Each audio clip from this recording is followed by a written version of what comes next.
Ladies and gentlemen, please welcome the President of the United States, Donald J. Trump.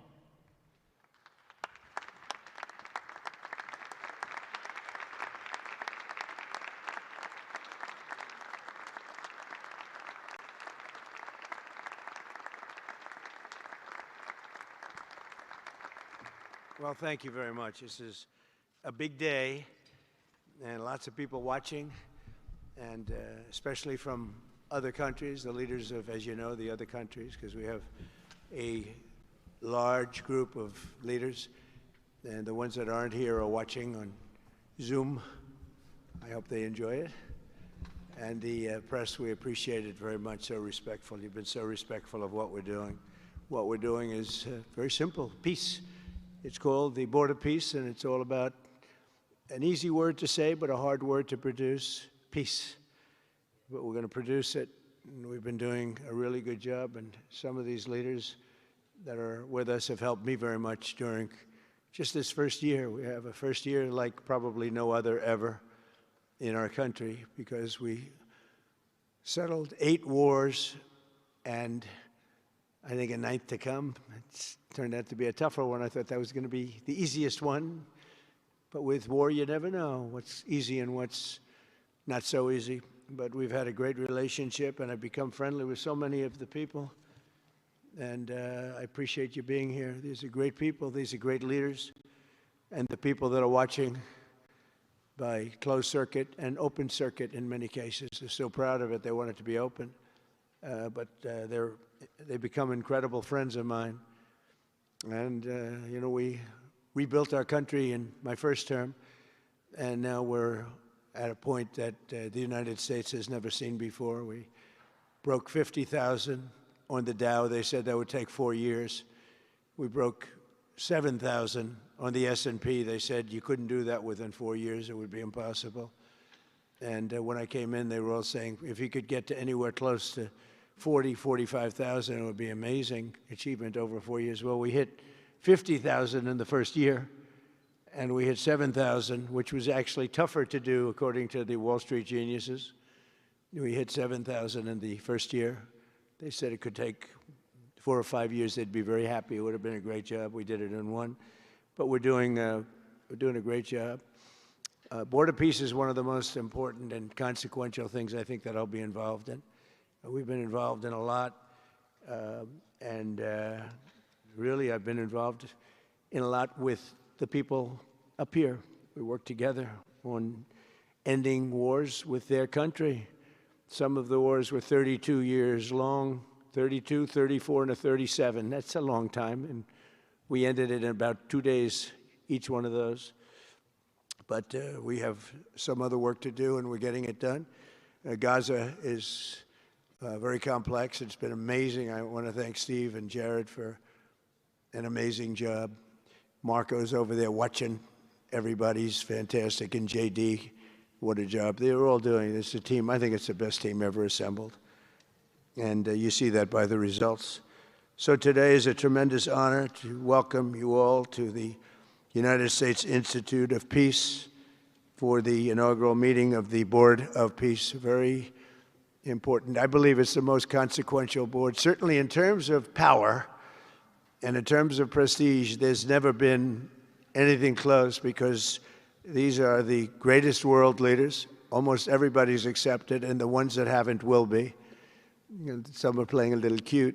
It doesn't work. You can't play cute with me.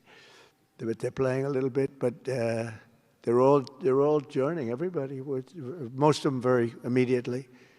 A few that we really don't want because they're trouble.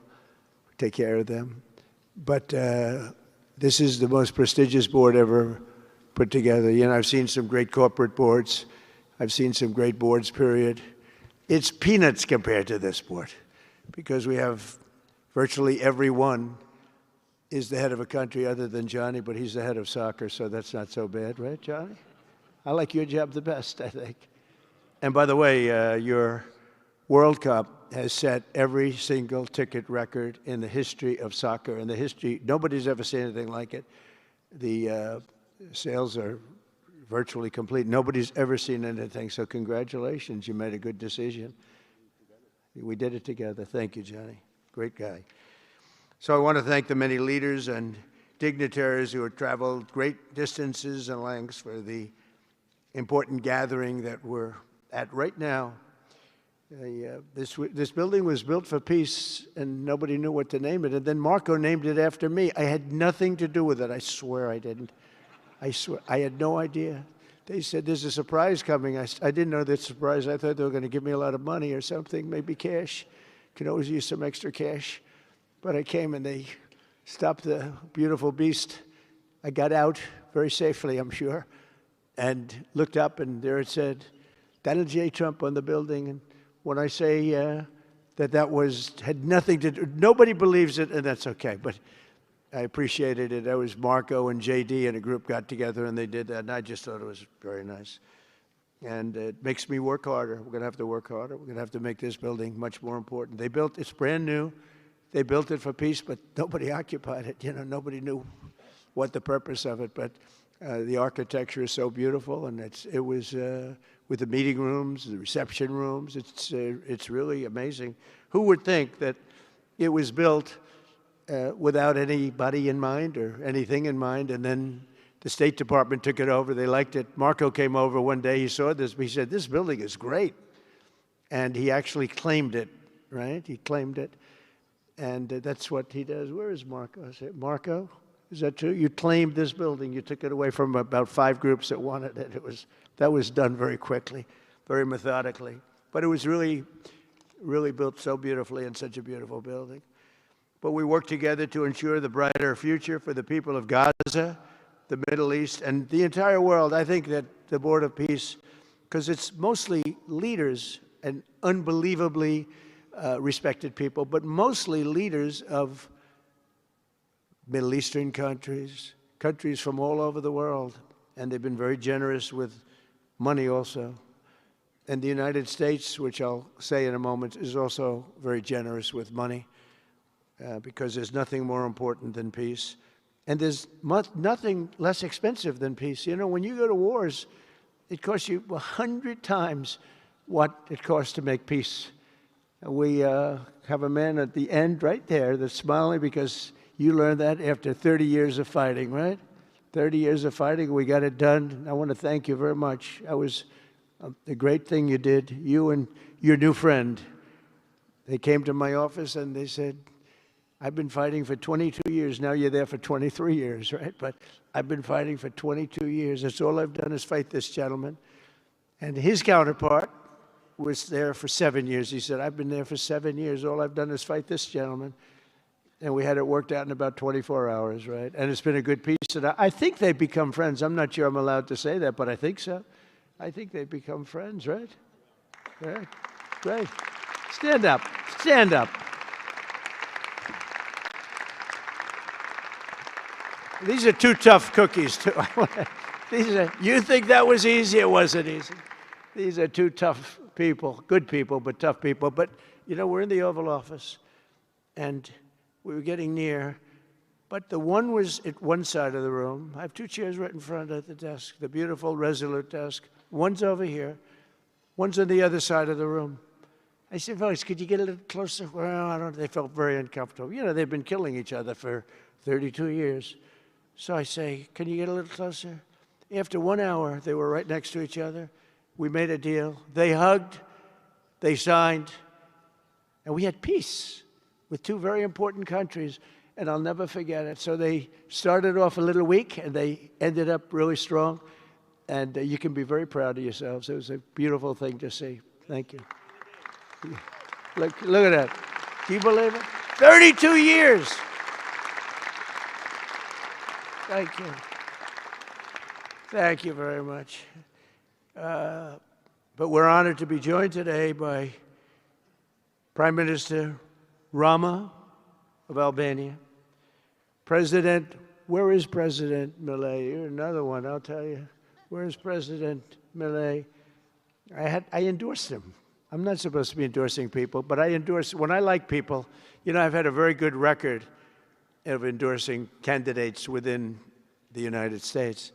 But now I endorse foreign leaders, including Viktor Orban, who's here, and others. And I endorsed this gentleman, Millet.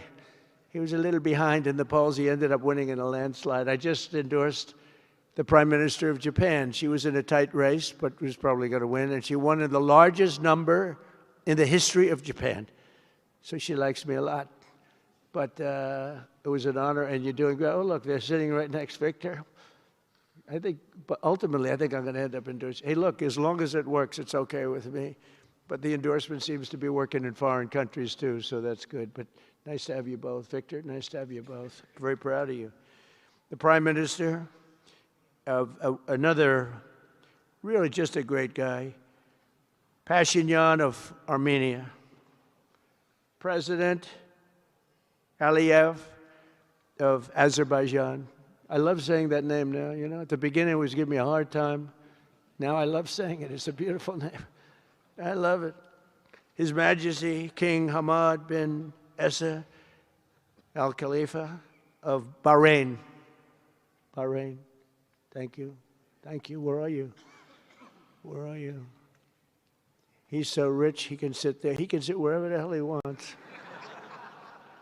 You know, he could sit up in the corner. He could sit up top. He might take a piece of this building, Marco. He'll take 25% of the building for about $6 billion. Thank you. And you've been very generous also. We appreciate it. Prime Minister Hun Manet of Cambodia. Raise your hand wherever you may be. Because, yeah, hi, how are you? Congratulations. That was another one, right? We did a good job with that one. Prime Minister Madbouli of Egypt. Thank you very much, and say hello to the General/President. Okay. Prime Minister Orban of Hungary, who has my complete and total endorsement for election. Not everybody in Europe loves that endorsement, but that's okay. He does an unbelievable job. He's done an incredible job on immigration, unlike some countries that have hurt themselves, but they're working on it. But I just want to let you know, you have my total and complete endorsement, and I'm putting it out. I already did, but I'm putting it out again. And you're coming up with an election, and I think you should be good. I'll tell you, Millet did pretty well. He was a little down, right? And then he ended up winning in a landslide, so that's pretty good. You're going to do great, Victor. Thank you very much for being here. I appreciate it. You run a great country. A man that I really like a lot he's definitely tough. I don't want to fight him. President Prabowo of Indonesia. Thank you very much. Please, this is a big guy. I tell you, I said, how many people in Indonesia? He said, like 240 million. I said, no, say it again. How many? It's a big country you have. And you do a great job and respected by everybody. And thank you very much for being here. Thank you very much, Mr. President. President Tokayev of Kazakhstan, thank you very much. What a country that is. It's a wonderful country and a rich country, in case anybody has any question. We have some very rich people here today. President Osmani of Kosovo. President, thank you very much. Great job you're doing, too. Thank you very much. Prime Minister Sharif, I like this man, of Pakistan, because there was some fighting going on when I got to know him, and your Field Marshal, General, great General, great Field Marshal, a great guy. And I got to meet the Prime Minister. And he said in front of our Chief of Staff, Susie Wells, who's right here, he said, you know, nobody knows this, but I believe that President Trump saved 25 million lives when he stopped the war between us and India, right? You made that statement? I said 25 million lives. Could have been much more, actually. But it was really a beautiful thing. You said that in front of a group of people they walked out. They don't think about it, but you're talking about that kind of lives. That war was raging. Planes were being shot down, right? And it was Pakistan and India. And I got on the phone with both of them, and I knew them a little bit. I knew Prime Minister Modi very well, actually. But I got to know Pakistan through a little trade. They were trying to make too good a deal, and I got a little upset with them. And in the end, they got what they wanted, right? And they made a good deal. And I got to like them, the Prime Minister, and the Field Marshal, who's a tough man, a tough, good fighter, right? Good, serious fighter. I like good fighters, actually. And when I heard that they were fighting, I picked up a certain newspaper. I won't tell you which one, because it's fake news generally. But I picked up this newspaper, and I saw that Pakistan and India were really going at it. And then it got worse and worse, and many planes were shot down. It was all out. And I called them, and I said, listen, I'm not doing trade deals with you two guys if you don't settle this up. They said, no, that has both of them. They didn't want to do that. I said, no, it has to. If you don't do it, I'm not doing a trade deal. We're not doing a trade deal. And they do a lot of business with the United States, and they sort of softened up all of a sudden. Then all of a sudden I read where there was a little bit of a pullback by one, then the other, and all of a sudden we worked out a deal, right? But I said, if you fight, I'm going to put 200% tariffs on each of your countries, which essentially makes you not allowed, you can't do any business. One of them, I won't say which one, said, no, can't do that. They both wanted to fight. But when it came to money, it's not like money. When it came to losing a lot of money, they said, I guess we don't want to fight. And we solved that deal in 2-3 days, right? And we did. We said, these are two very powerful nations. These are two nuclear nations. And I don't want to say what was going to happen, but, bad things happen. So, Prime Minister, I want to thank you, because that was a very big deal. People have no idea. A lot of them say, oh, well, they weren't fighting. They were fighting. 11 jets were shot down, very expensive jets. And they were all in. Both of them were all in, and now they're not. And I think we'll always be able to settle up with them. I really do. I think you're going to have, it's a lot of progress was made even in the relationship. And Prime Minister Modi also, he's a great man. He's a great guy. They're all great. But I was very proud of it. President Pena of Paraguay is here. President, thank you very much. Young, handsome guy. It's always nice to be young and handsome. Doesn't mean we have to like you. I don't like young, handsome men. Women, I like. Men, no, I don't have any interest. Good, that's right. Thank you very much. You're doing a great job, too. His Excellency Prime Minister Al Thani of Qatar, just a great man, a great man and highly respected. And he's working with a man who is amazing.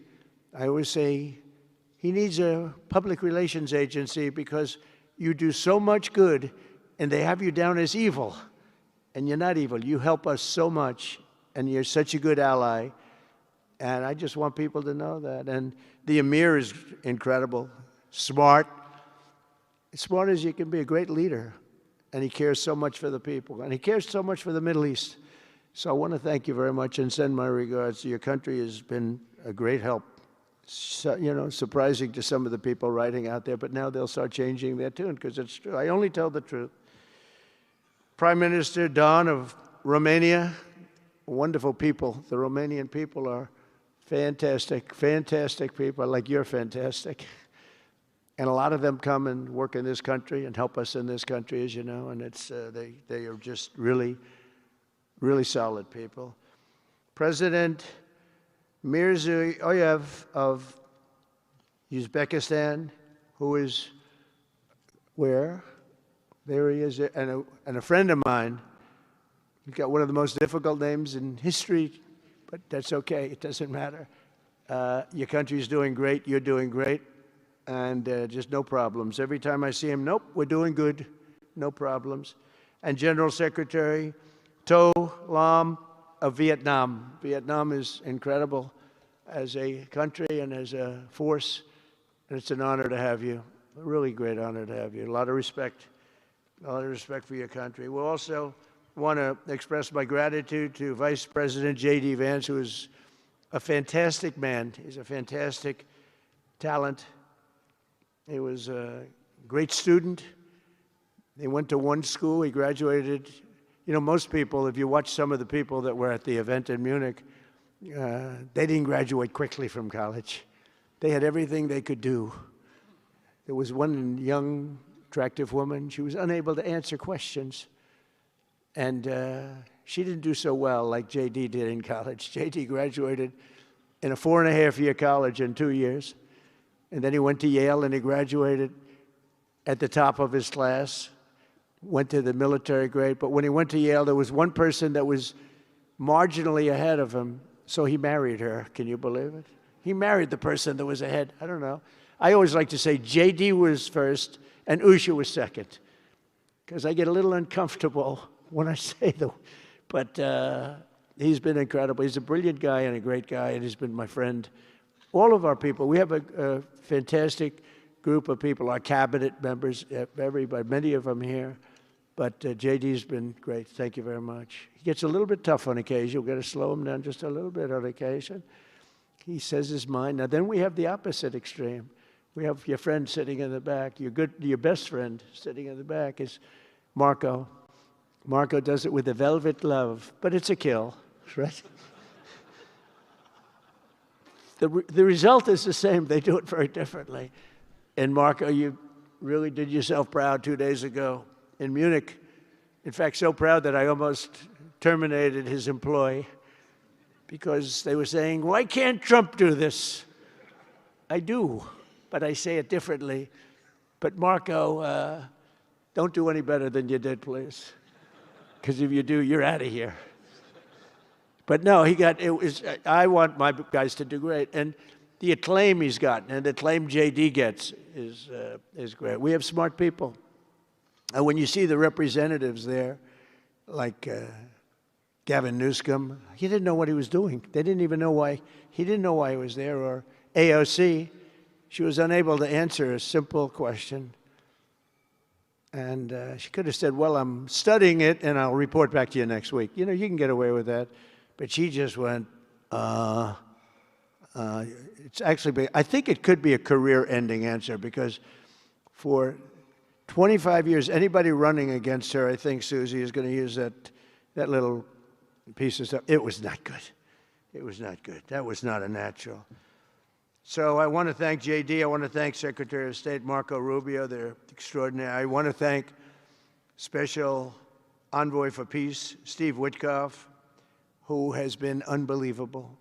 You know, I took Steve because I was a developer in New York, really successful, actually much more successful than Steve, but I don't want to say that. I'm not going to say that, Johnny. I refuse to say it. But I saw something in Steve. Steve's a great negotiator. Everybody loved him. All these developers, and they're tough. You know, New York developers tend to be on the tough side. And, you know, most of them hate each other. Like a lot of the people in this room hate each other. You know, it's sort of natural, I guess. But we're bringing love back into the room like the old days. But everybody loves Steve. Every developer, the worst, most evil people, horrible human beings, actually. And they love Steve. So I remember this, and we had some conflicts, to put it mildly, in the world. And I said, Steve, how would you like to be Henry Kissinger Jr. that doesn't leak? I said, are you a leaker, Steve? No. He didn't even know what the word meant, and it's true. I always say Henry Kissinger, who was one of the great leakers of all time, by the way, Richard Nixon said to him, Henry, who's leaking all this stuff? I don't know, Mr. President. It was Henry. It was like, these are little stories I like telling you. But Steve has been unbelievable. Everybody likes him. Ukraine loves him. Europe loves him. Russia loves him. I mean, there's nothing wrong with this. He goes to see President Putin. Didn't know Putin. I set him up a meeting to see. I said, how's Steve doing? Sir, he's still inside. Oh, that was an hour. I called back. Tell Steve to call me when he's finished. I want to find out what the hell is going on. We want to end that war. Sir, he's still inside. 3 hours, 4 hours. They were together for 4 hours, the first meeting. That's talent. And they get along. I mean, people like or don't like Putin or Zelensky. They get along. Same thing with Zelensky. I mean, they all love Steve, and Steve's doing a great job. That's a tough one. That's a much tougher one. I would have thought that some of the ones that we settled that are up here would have been I thought this would be easy because I have a very good relationship with President Putin. I have a very good relationship with President Xi. I'm going to be going to China in April. That's going to be a wild one. I said, but we have to put on the biggest display you've ever had in the history of China. You know, last time I went to China, President Xi, he treated me so well. He gave me a display. I never saw so many soldiers all the same height, exactly the same height within a quarter of an inch. You can do that when you have 1.4 billion people. You know, lots of shoulders. Everybody was within about 1/8 of an inch the same height. I said, if they put their helmets down, you could have played pool on the top of their heads. And it was pretty amazing. But I said, you got to top it. He said, I'll top it. We're going to top it. We're going to have a lot of the people, most of the fake news back there is going to be going. So we have, Steve has done a great job. And then a little bit later on, we brought Jared in. Jared was responsible for the Abraham Accords, which is incredible. Nobody else could have done that. A very smart guy. And we're making Jared an envoy also, envoy of peace. They're both envoys of peace. And you couldn't get two. I tell you what, I watch these two guys. I say, at least we're covered from an IQ standpoint. These two guys walk into a room. And, but people like them both, you know. They're good people. And they like them both. And they've had some very good meetings. They've had some very interesting meetings having to do with, as you know, Iran is a hot spot right now. And they're meeting. And they have a good relationship with the representatives of Iran. And, you know, good talks are being had. It's proven to be, over the years, not easy to make a meaningful deal with Iran. We have to make a meaningful deal. Otherwise, bad things happen. But we have to make a meaningful deal. But they have a great relationship with the representatives of Iran. They have a great relationship with the other one that they're really working on now. Because so many of these, I mean, as an example, Kosovo, Serbia. I did that one. Could you stand up if any of you guys are, when you're here, just stand up for a second. Kosovo, Serbia. Stand up. What a job. Thank you very much. We appreciate it. So good. And you're getting along. And when you don't get along, you'll call me, and we'll get it solved, right? We'll get it solved. Thank you very much. Really good. And then again, Pakistan and India. That was a big one. And just, I think you should actually stand. Come, please. Stand just for a second. Pakistan and India, thank you very much. And I spoke to Prime Minister Modi. He's excited. He's watching us right now. Egypt and Ethiopia. We're going to get that. You know, there's a little dam that got built. Little dam, like maybe the largest dam in the world. Built and financed, of course, by the United States brilliantly. And having a little trouble getting water to the Nile. That's a tough situation, but we're going to get that solved. Armenia and Azerbaijan, we talked about, and again, thank you, fellas, very much. Great job. Great job. Thank you. Cambodia and Thailand. So incredible what you did, that you got together and it all worked out. They're watching right now on closed circuit. Thank you very much, and thank you. That was a big one, Cambodia and Thailand. These are nasty fighters, I have to tell you. These fighters are nasty. Now we talk about, you talk nasty fighter, you're nice guys compared to this. Congo and Rwanda.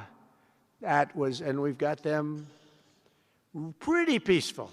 There's little flare-ups every once in a while. I'll get a call once a week. Sir, there's a flare-up in the Congo again. We'll get it straightened out, right, Susie? We get it straightened out. And Israel, as you know, with you could say Israel and numerous countries if you want to really know the truth, but Israel and Iran, and we'll see where that goes. But when you think of Israel, we've done the biggest thing of all. We have peace in the Middle East right now. That's bigger than people said it couldn't be done. For 3,000 years, they've been talking about Middle East. They said it couldn't be done. And you look at what's happened in Gaza. And one of the keys to it was when we took those beautiful, magnificent, we just ordered 22 more of them, updated model. The B-2 bombers are incredible. I never understood the B-2 bomber. I'd watch it. It's a wing. And I've never quite understood that, Johnny. I'd look at it, I'd say it was beautiful, but what does it do? It carries very big bombs. And it went into Iran, and it totally decimated the nuclear potential. And when it did, when it decimated that, all of a sudden we had peace in the Middle East because there was a black cloud hanging over the Middle East, and if that wasn't done, that cloud would have been there. And countries like Saudi Arabia, countries like Qatar, countries like, nobody could have signed. You would have had that threat. Nobody could have had, you couldn't have had peace in the Middle East. So now we may have to take it a step further, or we may not. Maybe we're going to make a deal. You're going to be finding out over the next probably 10 days. But this meeting today is proof with determined leadership, nothing is impossible. When I took office, the war in Gaza was raging with thousands of people being killed and no end in sight. Today, thanks to unrelenting diplomacy and the commitment of many of the great people in this room, we have 59 countries signed up on Gaza. Think of that. We have, it's amazing. But all the people, many, really so many in this room, the war in Gaza is over. It's over. There are little flames, little flames. Hamas has been, I think they're going to give up their weapons, which is what they promised. If they don't, it'll be, they'll be harshly met, very harshly met. They don't want that. All the stuff like they don't mind dying. They told me that's not true. Everyone said, oh, they don't mind dying. No, they don't want to die. They said, we don't want to die. People don't want to die. The ceasefire was held, and every last remaining hostage, both living and dead, has been returned back home. Think of that. That was an impossibility. And we did hundreds of hostages, but the last 20, and I always said to Steve and Jared, I said, the last 20 are going to be very tough, very, very tough. And we got them back. We got the living back, and then we only got about 16 of the dead, and we said, well, you got to get them all. You promised them all. And they dug and dug and dug. You can imagine it's a job that's brutal. And Hamas really did a lot of that work. And you got to give them credit for that. They brought the last one home a week ago, and we got all 28 of them, living and dead. The amazing thing, because I've never seen anything quite like it, the parents of the dead, they knew their boy was dead. This case, boys, all boys, men, but to the parents' boys. They knew their boy was dead. They wanted that dead body as much as if he were alive. And when they got them back, there was great sadness, but there was great joy, too. They wanted it as much as the people that got their sons back alive. But we got a lot of people before those 20, Steve, what nobody talks about. But, hundreds of people. We did a good job, and you guys did a fantastic job. I want to thank every nation that helped us achieve this monumental breakthrough, saving countless lives, and really bringing peace and bringing the concept of peace, because nobody thought peace in the Middle East. I've always heard peace in the Middle East is impossible, and it's turned out not to be. And we do have some work to do with Iran. They can't have a nuclear weapon. It's very simple. You can't have peace in the Middle East if they have a nuclear weapon. And they can't have a nuclear weapon, and they've been told that very strongly.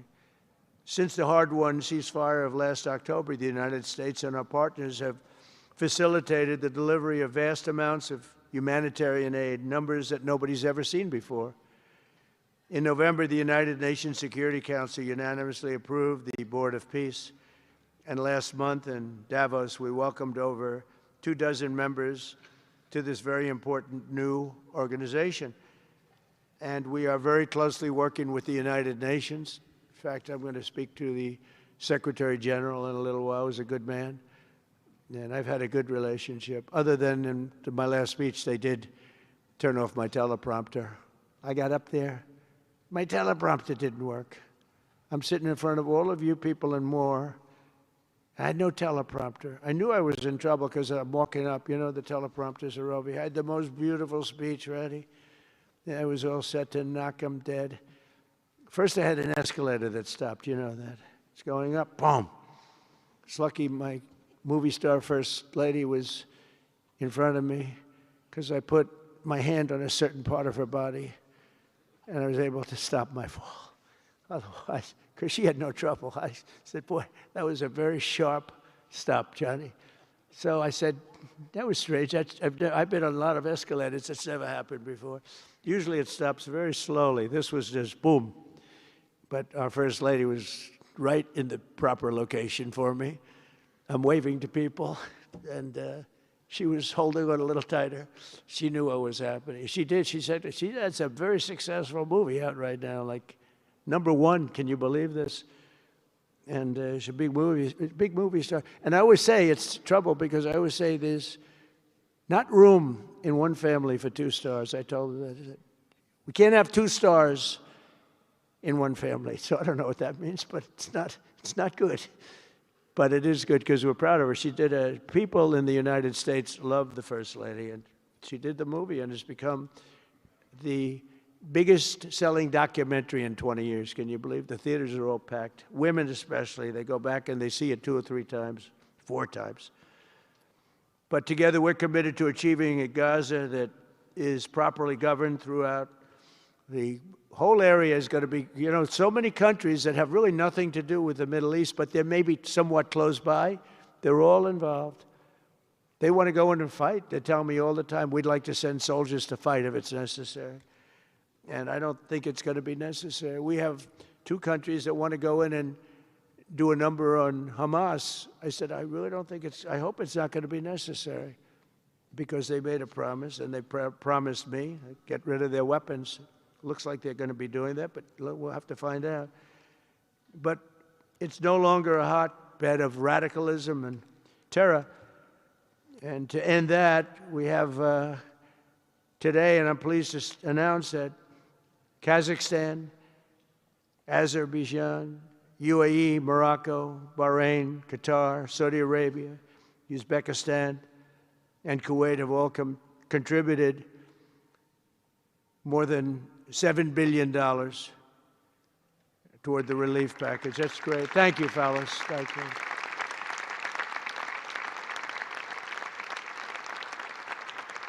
And many more are contributing too. So the numbers are, this just started. This is our first meeting. But every dollar spent is an investment in stability and the hope of new and harmonious. It's a region that's so important, it's so vibrant, it's so incredible. The people are so incredible, but we want to have a harmonious Middle East. The Middle East is amazing. So many friends in the Middle East, they're so smart. Sometimes they're too energetic. That's a lot of people aren't energetic. Sometimes they're a little bit too energetic. These are great people. The world is now waiting on Hamas, and that's taking place, and it's the only thing that's right now standing in the way. We have Lebanon with certain things that we're working on that are very important. We have to solve the problem of Lebanon, but it's relatively small in terms of what's been done.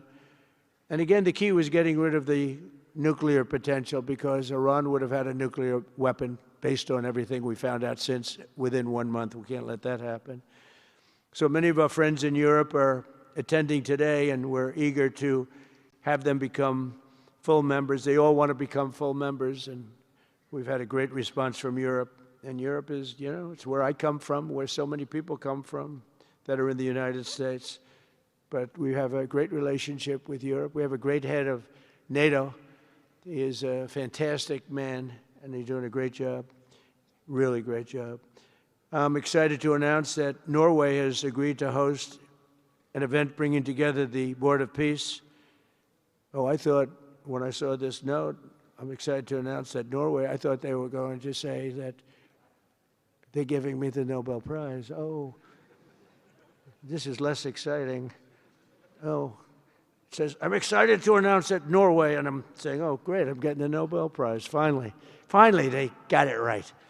But I don't care. I don't care about Nobel Prize. I care about saving lives, just so you understand. We play and we all, do what we have to do. I only have one thing. I don't want to see people killed from parts of the world that are very far away from the United States. And if I have an ability to turn off wars, I want to use that ability, because it's people, millions of people. It's like the Prime Minister said, 25 million people maybe. And that's a small number compared to what it could have been if you really think about it, right? No, I want to save lives, and I don't care about prizes. And the UN Office for Coordination of Humanitarian Assistance is raising $2 billion for the support of Gaza Additionally, Japan has just committed to host an aid fundraiser, which will be a very big one. It's already successful. We know some of the numbers that are being talked about, which will be attended by other nations in the region, including South Korea, the Philippines, Singapore, and others. And I know that China is going to be involved, and I think Russia is going to be involved. I think they will be. I want to have everybody, get all sides, because it doesn't help when you have all sides with one ideology. You have to have everybody together for this. I'm also pleased to announce that FIFA will be helping to raise a total of $75 million for projects in Gaza. And I think they're soccer related, where you're doing fields and you're getting the greatest stars in the world to go there. And people that are bigger stars than you and I, Johnny. I hate to say it. You know, I met one of your great stars who came to the White House, as you know. And my son was very excited. These are great people. These are great people. And Johnny's going to bring the stars to the area. And they're really known. People in Gaza know every one of them, right? You know? So it's really something. And we'll soon be detailing the announcement. And if I can do, I'll get over there with you. And I want to thank Johnny and FIFA for all of the wonderful things they did and are doing. They gave me their first Peace Prize. They gave me a Peace Prize. I think they saw that I got screwed by Norway, and they said, let's give him a Peace Prize. I mean, very good. Thank you, Johnny. I appreciate it. Johnny's very smart. He's very, very smart. The nations represented here today, just in closing, are not just contributing money. Some are also pledging personnel to help preserve the ceasefire and secure a very enduring peace. We have to have enduring peace. Having peace, knowing it's going to blow up in 2 weeks, doesn't mean anything. In particular, Indonesia, thank you very much. Indonesia. It's a great country. Thank you very much.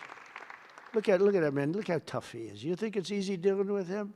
Look at that face. You are a tough cookie. And we say it lovingly, too. We need strength. You say, see, he doesn't mind. He's tough and he's smart. And smart is more important. Morocco, thank you very much. Great. What you're doing is great. Albania, Kosovo, Kazakhstan have all committed troops and police to stabilize Gaza. Egypt and Jordan are likewise providing very, very substantial help, troops, training, and support for a very trustworthy Palestinian police force. We think we're getting some very good people on that police force. And, you know, it's peace in the Middle East. We have peace in the Middle East. Think of it. For years you've been hearing about peace in the Middle East, and everybody's saying it's impossible. All of these countries are working together around the vision of a Middle East that is free from the curse of extremism and terror. And now is time. And by the way, even people with extremism and preaching extremism, they're exhausted. They're tired. It's been going on for too many years. I don't care who you are. They're tired. They want peace. And now is the time for Iran to join us on a path that will complete what we're doing. And if they join us, that'll be great. If they don't join us, that'll be great too. But it'll be a very different path. They cannot continue to threaten the stability of the entire region, and they must make a deal. Or if that doesn't happen, I maybe can understand. If it doesn't happen, it doesn't happen. But bad things will happen if it doesn't. With the commitments announced today, the Board of Peace is proving that it does not just convene countries. It devises and implements, and real solutions happen. We've come up with solutions. This is so little talk. This is very little talk, all action. First time, it was always talk in the Middle East. People would talk about peace in the Middle East, and then they'd go home and they'd never even think about it again. Nothing would happen.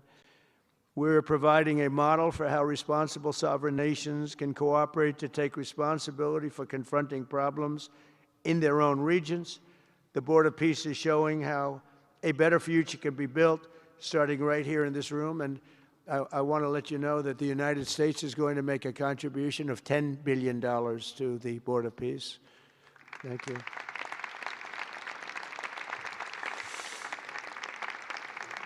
And we've had great support for that number, and that number is a very small number when you look at that compared to the cost of war.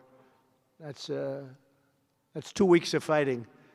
It's a very small number. It sounds like a lot, but it's a very small number. So we're committed to $10 billion. Together we can achieve the dream of bringing lasting harmony to a region tortured by centuries of war, suffering, and carnage. They say 3,000 years. And hopefully we can lift up the eyes of the world to envision how other intractable conflicts can be settled. So many conflicts, they say, are impossible to settle, and we get them settled. We got, of those 8 that we settled, most of them were said to be not settleable. And they not only got settled, they got settled within days. More impossible problems can be solved as we go along this very beautiful path. I think it's a beautiful path. I think it's such an important day. Even the weather's beautiful. We walk in, it's beautiful. Everything's beautiful. But the ancient wounds can be healed, and they are indeed ancient. This has been going on for so many centuries that our entire planet will be a better, safer, more beautiful, and more peaceful place for us all. We're going to be working with the United Nations very closely. We're going to bring them back. I think the United Nations has great potential, really great potential. It has not lived up to potential. The 8 wars, I never even spoke to them about one of them, and I should be speaking to them about all of them. Someday I won't be here. The United Nations will be, I think, is going to be much stronger. The Board of Peace is going to almost be looking over the United Nations and making sure it runs properly. But we're going to strengthen up the United Nations. We're going to make sure its facilities are good. They need help, and they need help money-wise. We're going to help them money-wise. And we're going to make sure the United Nations is viable. And you have some very good people at the United Nations, can do a good job. But as I said, I've said it for years, United Nations has tremendous potential. A lot of people didn't like what I said. They said, oh, you shouldn't say that because, you know, we don't care about the United Nations. No, it's really very important, and I think it's going to eventually live up to potential. That'll be a big day. So I want to thank everybody for being here. You're my friends. You're great leaders. You're great people. And I can honestly say, you know, you're strong leaders. You're tough leaders in many cases. And every single one that I'm looking at that's right here, I've gotten to know and I've gotten to respect. And really, you're friends of mine. And if I can help you at all, you let me know. But this is going to be something, the Board of Peace will be something that, the likes of which I don't think anybody's seen before. And thank you all very much. It's a great honor. I'm going to ask J.D. Vance to come up and say a few words. Thank you very much.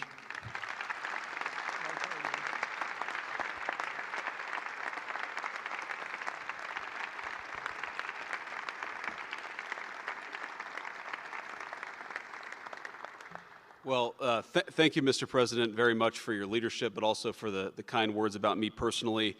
I knew exactly what I wanted to say, but then after the President said that I was so smart and that I didn't want to repeat our Congresswoman who froze for 20 seconds over in Munich, now I'm tempted, sir, just to freeze for 20 seconds and just stare at the cameras, and maybe they'll say nice things about me like they do about Congresswoman Cortez. But I have 3 very brief messages. First of all, to the President of the United States, but to the entire team, to Marco, to Steve, to Jared in particular, who've done such an incredible job. I think what this Board of Peace represents is a recognition that if you actually have a President of the United States and a team that's committed to diplomacy, it can actually work. When I look at what happened to Israel on October the 7th, all those innocent people who were murdered, the fact that you had all of these hostages, and of course, a terrible war that came from it, I remember thinking to myself, how is it ever going to be possible to get these hostages home safely, to make it possible for the people of Gaza to actually have a reasonable future, but also to ensure that Israel is never attacked again? It turns out the answer was you just needed a president who was committed to the effort and committed to the work, and that's what we had, thankfully, under the leadership of this president. And you got to make peace, but then you have to make the peace stick. And that brings me to my second point. That's what the Board of Peace, I think, is fundamentally about, is making the peace stick. And it's an incredible thing that you guys have all done. So to all of the leaders gathered here today who are investing in the future, who are investing in peace, we're grateful to you. We're grateful for your partnership. And in particular, I think to the President of Azerbaijan and the Prime Minister of Armenia, who I just saw last week, Thank you all for making it possible and for showing what real leadership can accomplish. When you set aside weapons and killing and destruction and invest in your people and invest in prosperity, it can create great things. So thank you both for what you did. I think it showed great leadership. And finally, to the American people, I think it's important that the American people recognize why we're here today. And the reason that we're here today is, yes, to save lives and yes, to promote peace, but this creates incredible prosperity for the American people.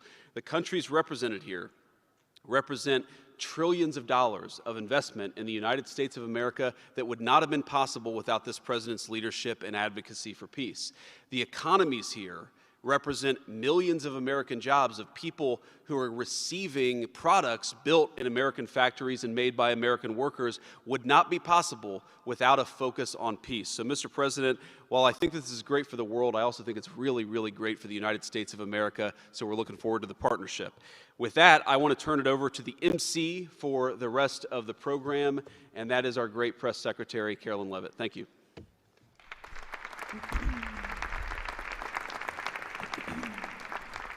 Well, congratulations, Mr. President and Mr. Vice President, for convening the first ever Board of Peace meeting, and we will now hear from our Secretary of State, Marco Rubio.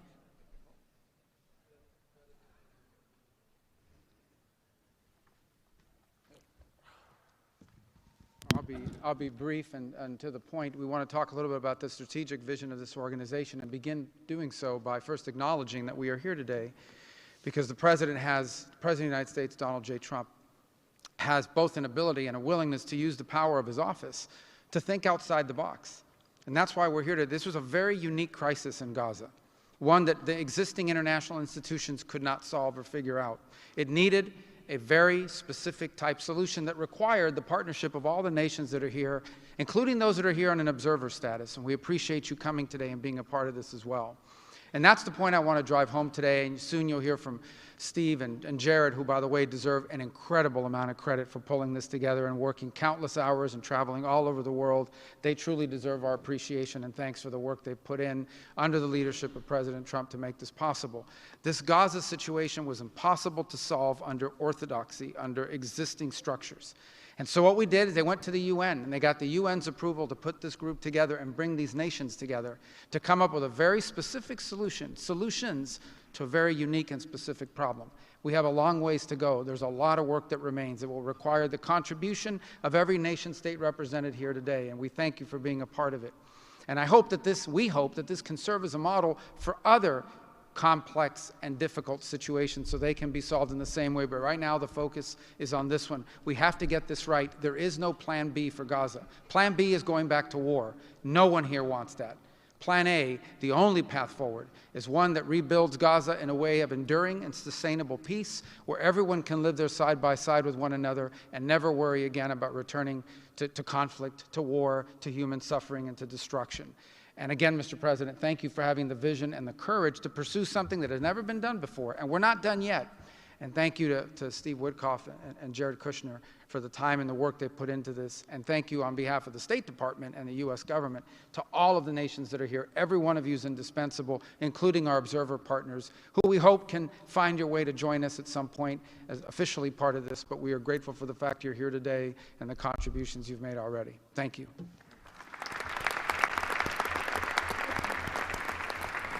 Thank you, Marco. We will now hear from our special envoy, Steve Woodcock.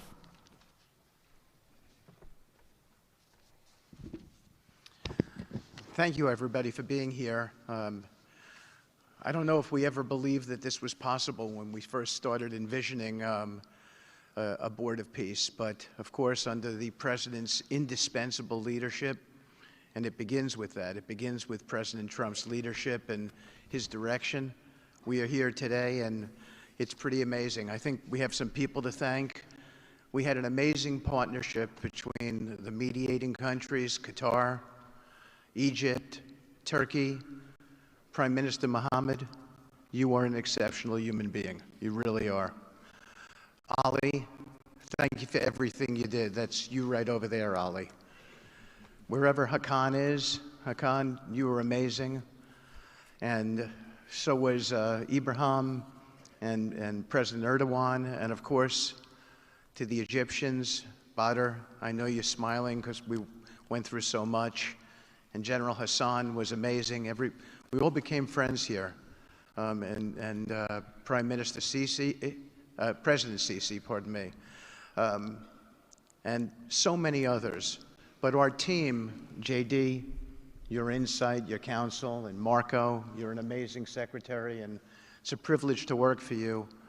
And Jared, you are my dear friend and the best partner I ever had. You are an amazing person. But Mr. President, it is my greatest honor to work for you. It is the blessing in my life. I've had many blessings. I don't have to be a practicing lawyer anymore, but this is my greatest blessing. But I also have to mention one other person who is important to this discussion. Oh, the Israelis, I forgot. Prime Minister Netanyahu. Without him, much wouldn't have been accomplished as well. And that's really important that we acknowledge him here today, and Ron Dermer. But a person who doesn't care much about the acclaim we have to acknowledge too, and that's you, Susie. Because I would come back and you would say to me on every trip, what can I do for you? This matters.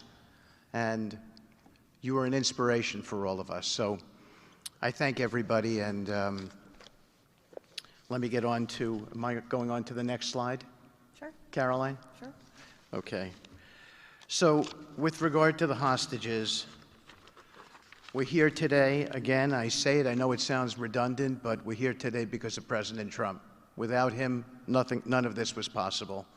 There were 251 hostages. 168 came out alive. 83 bodies were returned to their families so that they could grieve and remember their loved ones like in a normal way. In a way that brought their families together. So that was just as important. This was a monumental effort, and I want to tell a story about the president. Every time a hostage family came to visit with us, they were not on the president's schedule. I would walk down to the Oval Office, I would tell the president that there was a hostage family here, and he would say, Steve, bring them up. Every single time. Mm-hmm. And when we got the last 20 out, we had a celebration at the White House, and I could see the emotion on the president's face. And he came up to me and he said to me, I have to tell you, this is my 5th year in the Oval Office, and I don't know that I've ever had a more special time than this moment with these people, seeing them come home.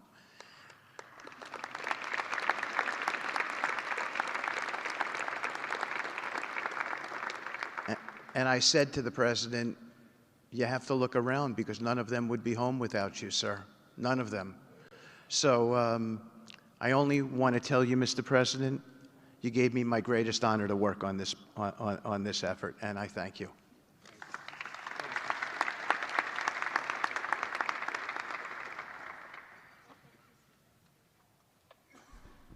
Thank you, Steve. Now you're going to hear directly from the team that has been tasked with implementing President Trump's 20-point plan for Gaza, beginning with our ambassador to the United Nations, Mike Waltz. Thank you, and thank you, Mr. President, Excellencies. First, let me wish everyone a happy and prayerful Ramadan. Thank you so much for joining all of us today. Mr. President, Excellencies, bottom line, humanitarian aid has absolutely surged since the Gaza war ended. Our Central Command, our great military, is working together with Israel, with the UN, so many countries here to coordinate the aid, to make sure there's deconfliction. Over 70 countries now are participating in our Civil Military Command Center, and here are the results. Aid is up. 4,200 aid trucks have entered Gaza each week for 13 consecutive weeks, the longest stretch of high-volume assistance to Gaza in years. Diversion is down significantly from prior to the ceasefire, with less than 1% diverted this month. Food supplies are way up. We are reaching the full 2.1 million Gazans with aid, up 5 times from the delivery levels before the ceasefire. The percentage of households experiencing severe hunger has dropped from about 30% to down to 1%. As of this past February, drinking water has doubled and child malnutrition has been cut in half. If we could go to the next slide, Mr. President, only under your leadership and this great team could we bring together the United States, Israel, Egypt, Jordan, the UAE, the United Nations agencies. Mr. President, bottom line, like you, this is a board of action, not a board of endless talk or speeches, and these results are a true testament to your leadership and the leadership of this great team. We are saving lives, and it's an honor to be a part of it. Thank you, Mr. President. Dr. Ali Sheikh. It is my honor to be here representing the National Committee for the Administration of Gaza. Thank you, President Trump, for your leadership, for your continued efforts. A new governing authority is now in place for Gaza, with a clear mandate and a clear commitment to establishing development and stability.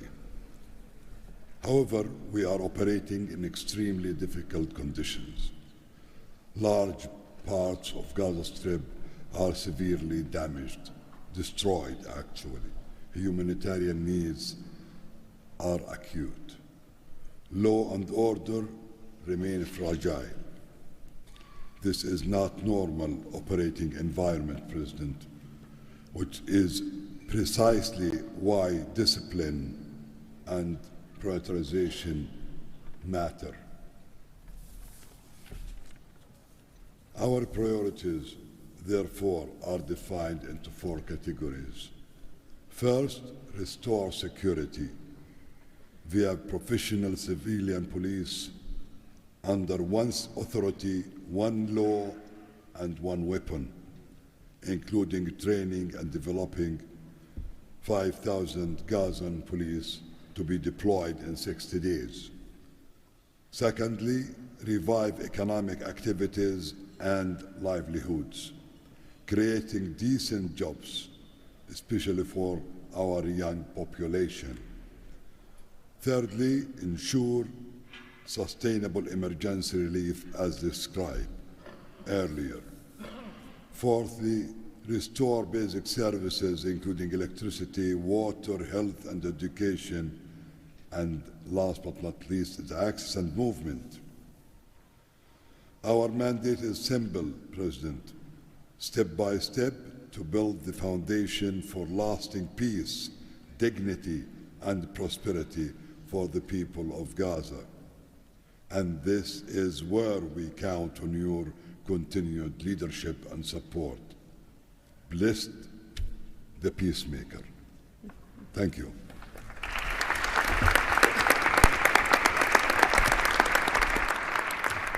Thank you. Now Nick Mladenov. Thank you, Caroline, and thank you, Mr. President. Today, we're very happy to announce that we're creating the Office of the High Representative for Gaza of the Board of Peace, which will be there to support, to guide, and assist the National Committee for the Administration of Gaza, hopefully removing the roadblocks that they will be facing in taking over civilian and administrative control of the Gaza Strip. We plan to work in full transparency under the guidelines of and supervision of the Board of Peace and the Executive Board. And of course, we will do that in great coordination with the Israel and with the Palestinian institutions, who we both require to make this work on the ground. And certainly with my very good colleague here, General Jefferson, the International Stabilization Force that is coming together.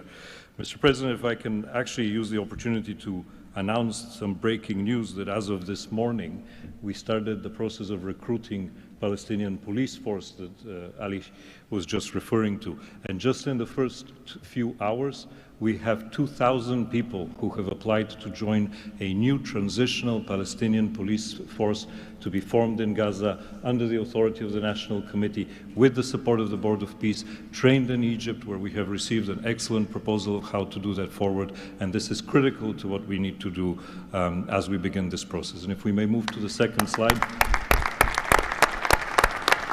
It is this Palestinian security force under the authority of the National Committee for the Transition Period that will allow us to ensure that all factions in Gaza are dismantled and all weapons are put under the control of one civilian authority. The only way to do that is the full implementation of the 20-point plan and the UN Security Council resolution, which binds us all to make sure that that is the way forward. We have now a fully agreed framework with the mediators on how to do this, and I thank very much the state of Qatar, Egypt, and Turkey for their excellent support in this. We now need to move forward on communicating it and negotiating the details of the implementation plan with the factions on the ground. But rest assured to all of you that we're on the right track, and if I can ask one thing of all of us, is to make sure that we have one message. There is no other option except the full demilitarization and decommissioning of all weapons in Gaza for reconstruction to begin and for people to have a new way of life going forward. Thank you.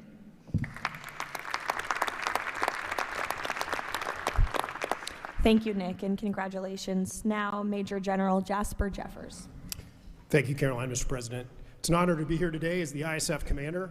The ISF will do two things: stabilize the security environment in Gaza and enable civilian governance as established by the National Committee. For the last few months, we've had a team on the ground of U.S. military experts preparing the infrastructure for the ISF. This team's already operating from a combined joint operations center that's going to be the headquarters for the entire ISF. As you can see on our map, our plan is for the ISF to be assigned in 5 different sectors, each sector receiving 1 ISF brigade.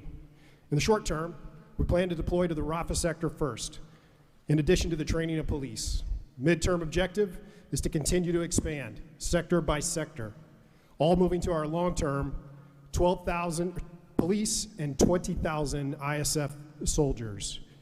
I'm incredibly pleased to announce today that the first 5 countries have committed troops to serve in the ISF: Indonesia, Morocco, Kazakhstan, Kosovo, and Albania. And 2 countries have committed to train police: Egypt and Jordan. I would also like to announce that I have offered and Indonesia has accepted the position of Deputy Commander for the ISF. With these first steps, we will help bring the security that Gaza needs for a future of prosperity and enduring peace. Thank you.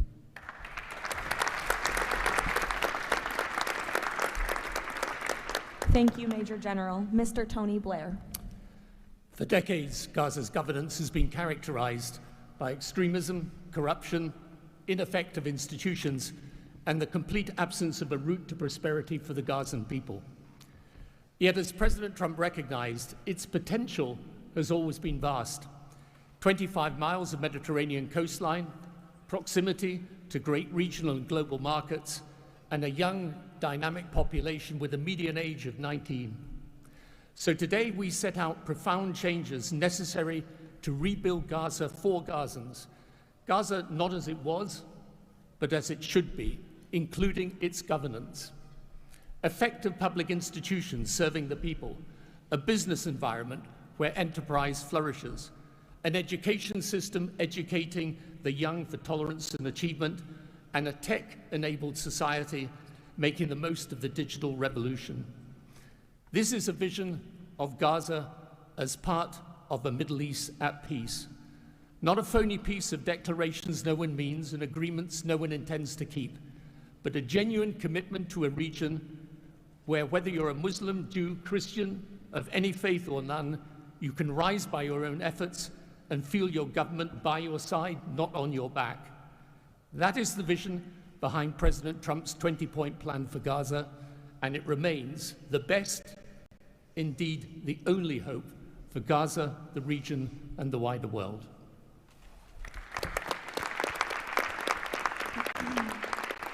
Thank you.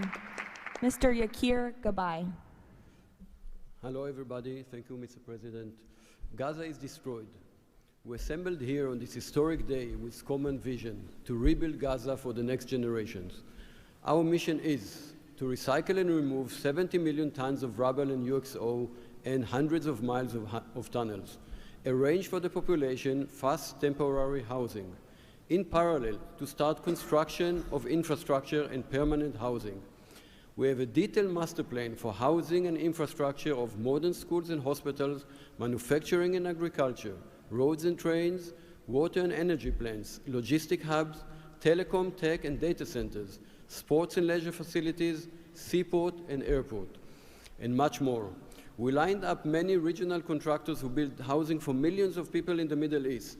They will join the massive redevelopment with competitive pricing. The funding is ready and will be invested in a free economy. The local population will build their own cities, which will create hundreds of thousands of jobs and will revive the economy. The Gaza coastline is 26 miles long. It can be developed as a new Mediterranean Riviera with 200 hotels and potential islands. The value goes to the Gazans through the Gaza Sovereign Fund. This plan is all subject to a full disarmament of Hamas. Thank you very much. Together we will make this vision into a reality.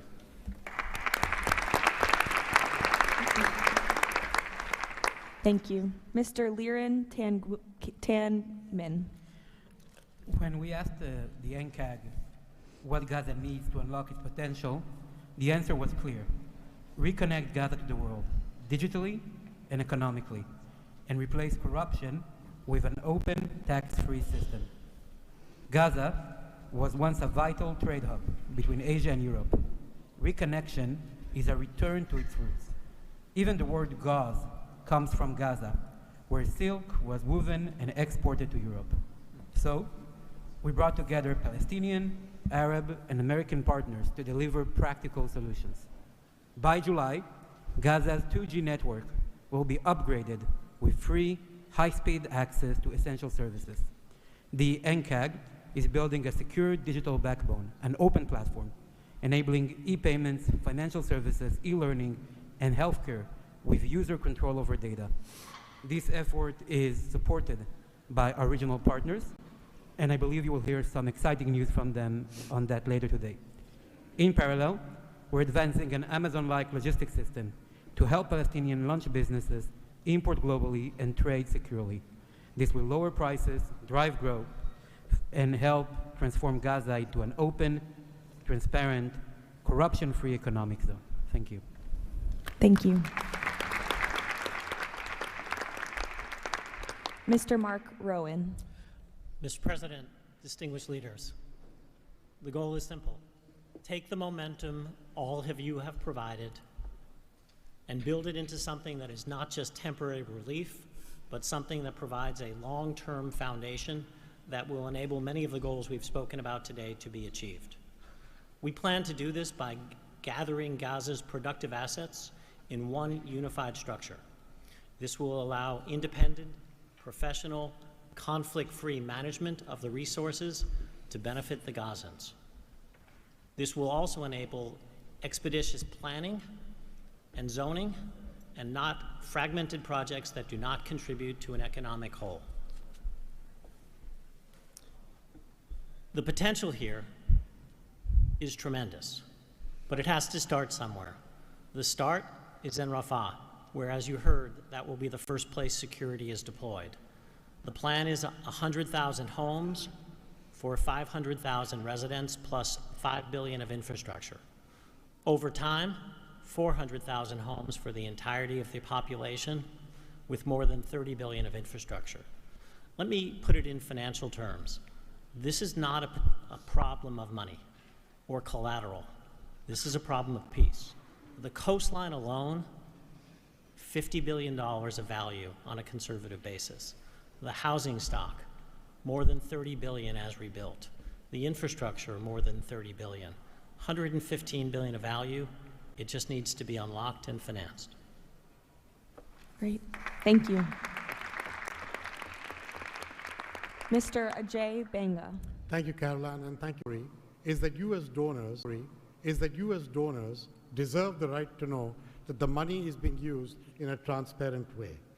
We are helping, along with the Board of Peace, which takes the ownership of ensuring that the right kind of financial, legal, and oversight mechanisms are being put in place. We've even assigned a financial controller from the World Bank on a secondment basis to the Board of Peace to ensure that we can try and help build the best standards in this process. Now, this is just the beginning. This work is going to need 2 or 3 things that the World Bank Group can bring to the table.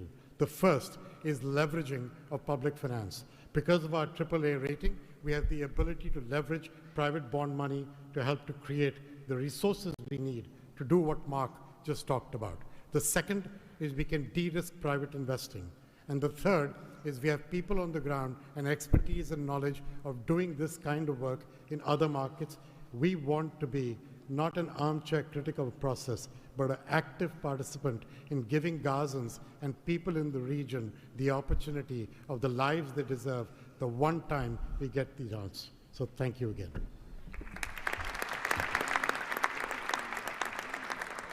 Thank you all for your tremendous work. Before we turn it over to many of the distinguished leaders who are here today, we are going to hear from Mr. Kushner to talk about the future of the Board of Peace. Thank you, Caroline, and thank you, Mr. President, Mr. Vice President, Secretary Rubio. We cannot change the past, but I think that what you're seeing today is that we can potentially change the future if we focus and do this in the right way. We tried to structure this meeting like a proper board meeting, like we do in the private sector, where we have all the preparation, we get the right people together, and we really report on what our challenges are, what the opportunities are, and what are the approaches. What you've seen today is just a small sample of the work that's been done, and I really want to thank the entire team that's worked so hard at this.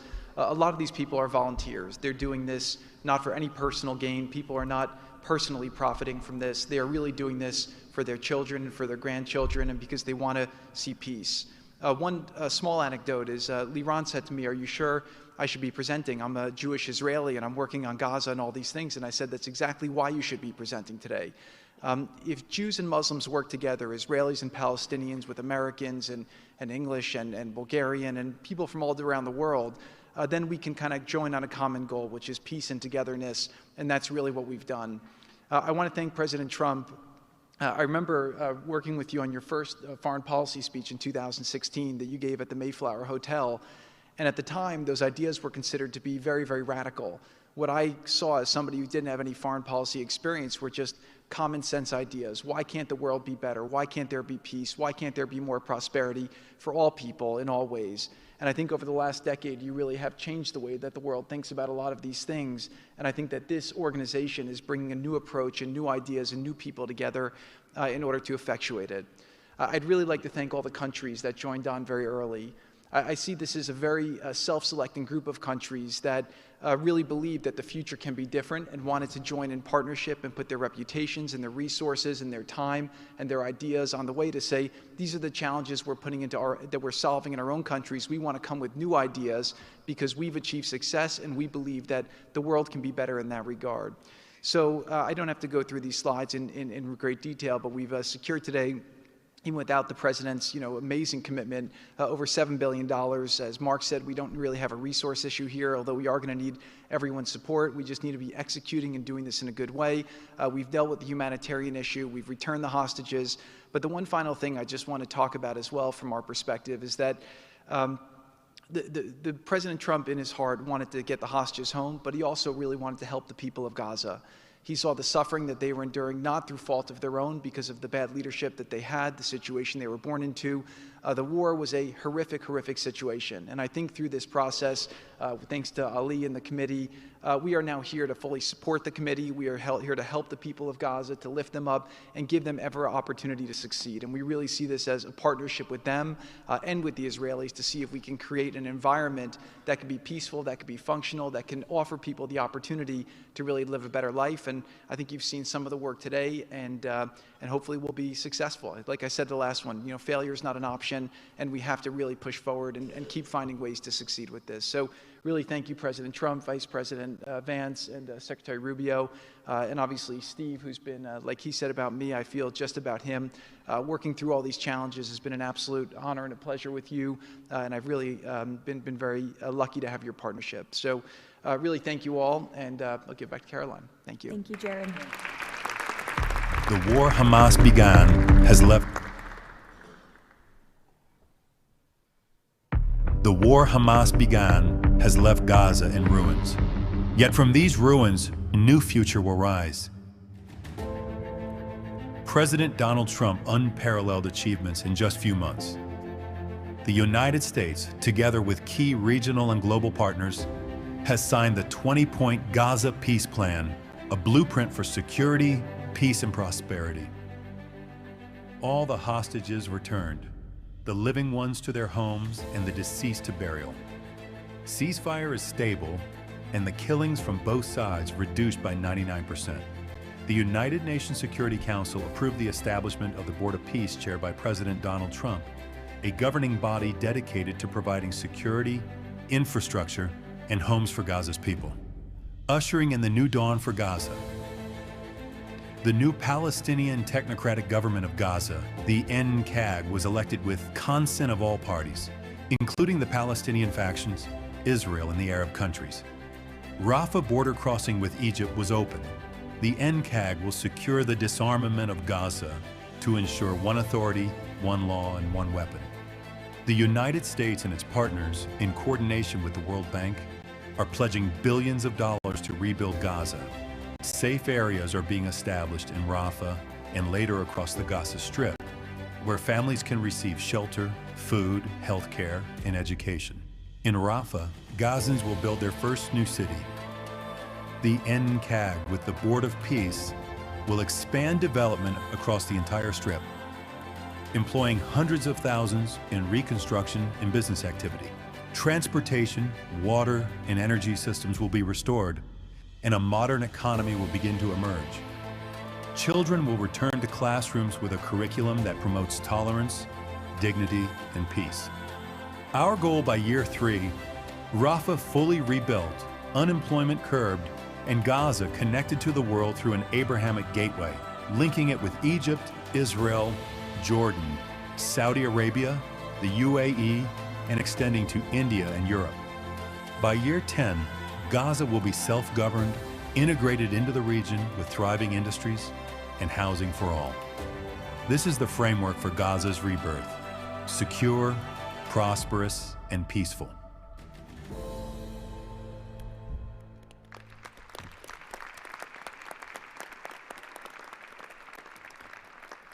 It's amazing. Now we will hear from our distinguished leaders who are here today, beginning with the King of the Kingdom of Bahrain. You're welcome. President Trump, distinguished members of the Board of Peace, it is an honor to participate in this inaugural meeting of board convened by President Donald Trump. I take this opportunity to extend my heartfelt congratulations on this worthy and timely initiative. The meeting comes during the holy month of Ramadan, where we will pray to Almighty God that our endeavors will bring peace, security, prosperity to the world. As a founding member of the Board of Peace, the Kingdom of Bahrain recognizes and endorses the tremendous potential of this body, the extraordinary drive of its chairman, and his sincere efforts to unify nations in our common objectives of fostering and enduring peace for the Middle East.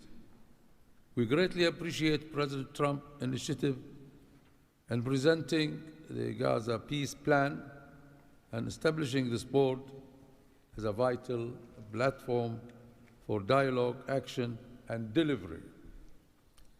As we embark on this historic journey together, we urge all peace-loving nation organizations and groups to actively engage in the successful implementation of the second phase of the Gaza Peace Plan.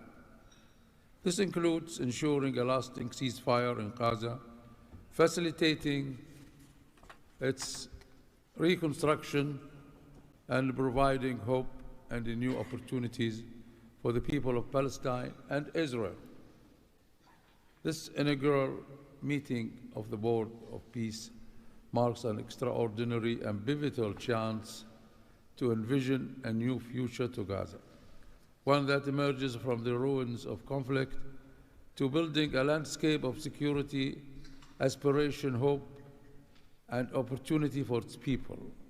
And reaffirming our commitment to this vision, the Kingdom of Bahrain has contributed the funds towards the operations and administration of the Board of Peace, and today we announce our readiness to provide the necessary infrastructure and skills to establish an effective government digital services platform for Gaza.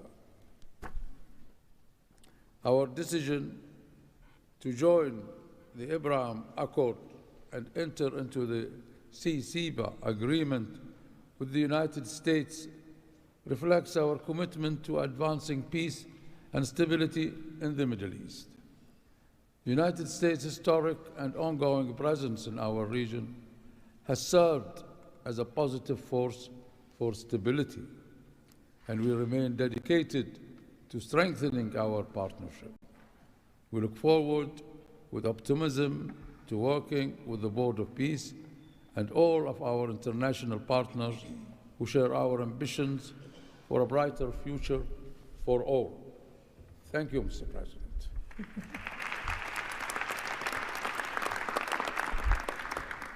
Next, the President of the Republic of Kazakhstan. Dear Mr. President, ladies and gentlemen, our meeting here at the Donald Trump U.S. Institute of Peace comes at a moment when decisive and pragmatic actions matter most. In fact, it's about making durable peace through practical, target-oriented measures, but not through endless conferences with wishful resolutions. Mr. President, your clear vision and far-sighted approach to promoting global peace and stability has inspired my country to join the Board of Peace. The Board of Peace is widely expected to respond directly to new realities by reinforcing existing multilateral efforts. The world has never seen a move like this. It is absolutely unprecedented because, in essence, peace through construction is a very innovative concept or project, and it has every chance to become a reality by our joint efforts. Therefore, Mr. President, I acknowledge and accept your conviction that lasting peace must be built on concrete actions. As our first step, we are ready to contribute a significant amount of cash finance directly to the Board of Peace without any delay.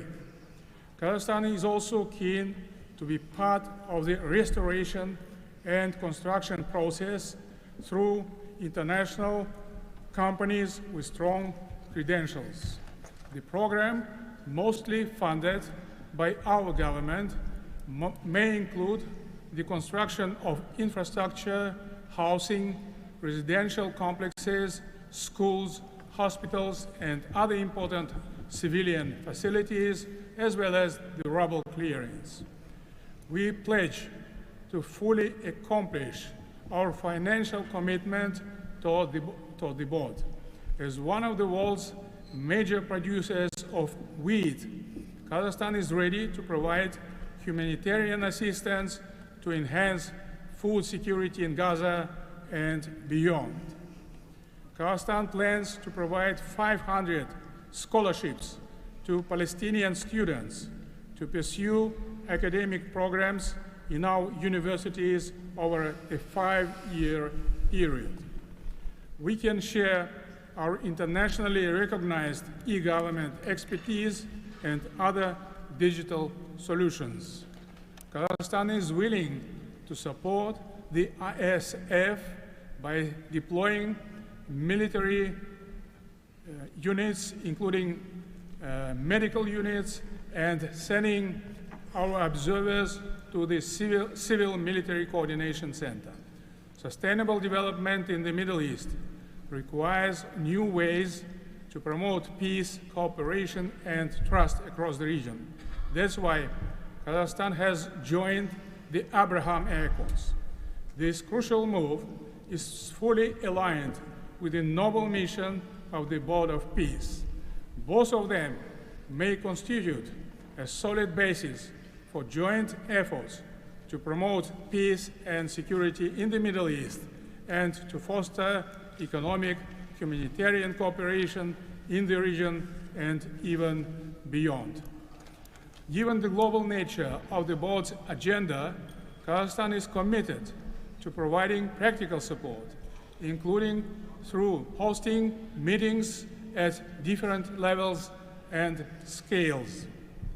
I also would like to propose to establish a special President Trump's Award of the Board of Peace to recognize his outstanding peace-building efforts and achievements. I am confident, Mr. President, that under your strong leadership, the Board of Peace will successfully deliver its great, noble mission. Thank you.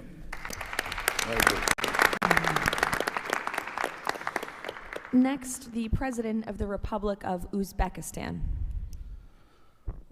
Уважаемый господин президент Трамп, ваше превосходительство, позвольте выразить искреннюю признательность президенту Соединенных Штатов Америки Дональду Трампу за созыв инаугурационного заседания Совета. Несомненно, сегодняшний саммит – это результат политической воли и прагматизма президента Трампа. Узбекистан поддержал миротворческую инициативу о создании Совета мира и твердо заявил о намерении принять практическое участие в ее успешной реализации. Убежден, что работа Совета позволит сформировать благоприятную обстановку для экономического и социального восстановления сектора Газа. При этом любой механизм внешнего управления должен непременно опираться на внутреннюю поддержку населения сектора.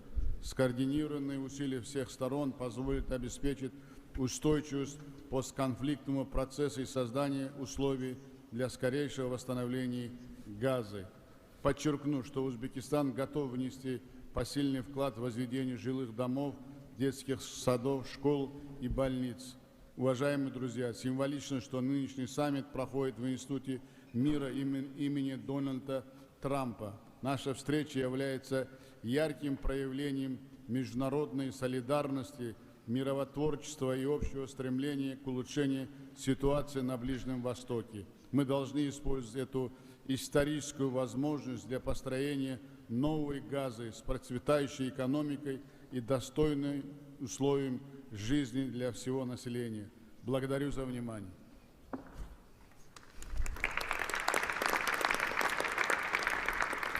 The President of the Republic of Indonesia.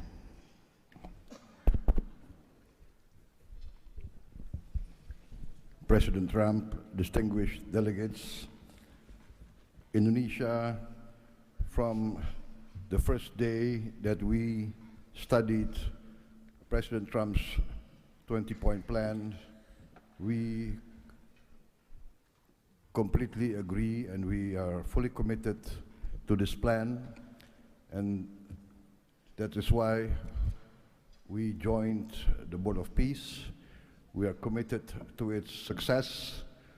We know there will be a lot of obstacles, there will be a lot of difficulties, but we are very optimistic with the leadership of President Trump.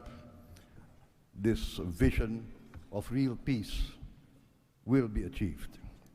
There will be problems, but we will prevail. We will achieve our dream of peace in Palestine, peace, a lasting and peaceful solution for the Palestinian problem and in Gaza. The achievements of the ceasefire is real. We commend this, and therefore we reaffirm our commitment to contribute significant number of troops, up to 8,000 or more if necessary. We are prepared to contribute the troops to take part actively in the international stabilization force to make this peace work. Thank you very much.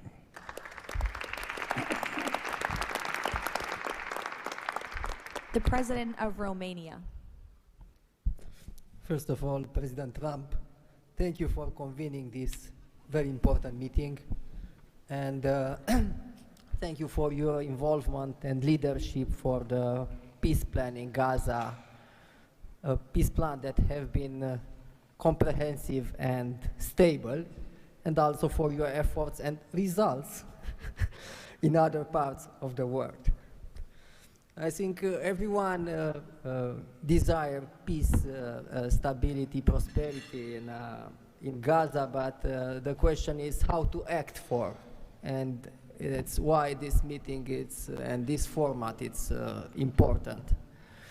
What Romania can do, first, on the humanitarian situation, we can increase the number of flights in order to extract children with disease and to treat in Romanian hospitals. We've done already, and we can do for 1,000 children and 4,000 family members. Secondly, we had a good expertise in emergency response system like ambulance, fire systems, and we can help in order to rebuild that system, and we can donate some equipment. Third, we are already offering some scholarships for Palestinian students, and we can extend the program, and we can help also to rebuild, refurbish the schools in Gaza. And fourth, I think the most important, we had also some expertise. We can help to rebuild the institutions, like police, like justice, like public administration. We have done that in other parts of the world, so we have some expertise. We can contribute with experts, with trainers, and also it's important to say that we have traditionally good relation with Jewish people and with the Palestinian people, so it will help. So we can count on us. Thank you. The Prime Minister of the Republic of Albania. Thank you for inviting me to be part of this journey, Mr. President. The fully aligned bipartisan vote of support this initiative received in our parliament speaks for itself about how honored Albania is to be a founding member of this new organization. Many in Europe say the Board of Peace is meant to substitute the United Nations. It does not look to me like an attempt to replace the UN, but if it helps shake that agonizing giant and inshallah wake it up, then God bless the Board of Peace. Mr. President, we commend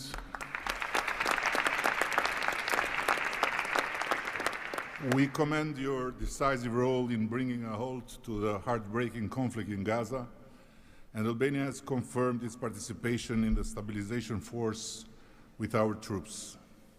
At the same time, I propose that this board invite all countries to contribute directly by building a dedicated public facility for Palestinian children, and in doing so, the world would help the children of Gaza, who are the most innocent hostages of the lunacy of Hamas,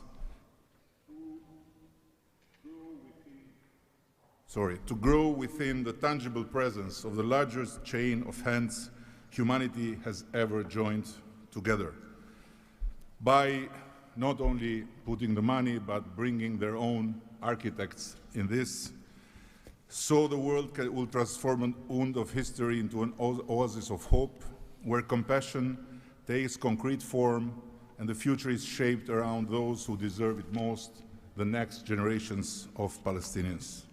Albania would be privileged to stand in that chain.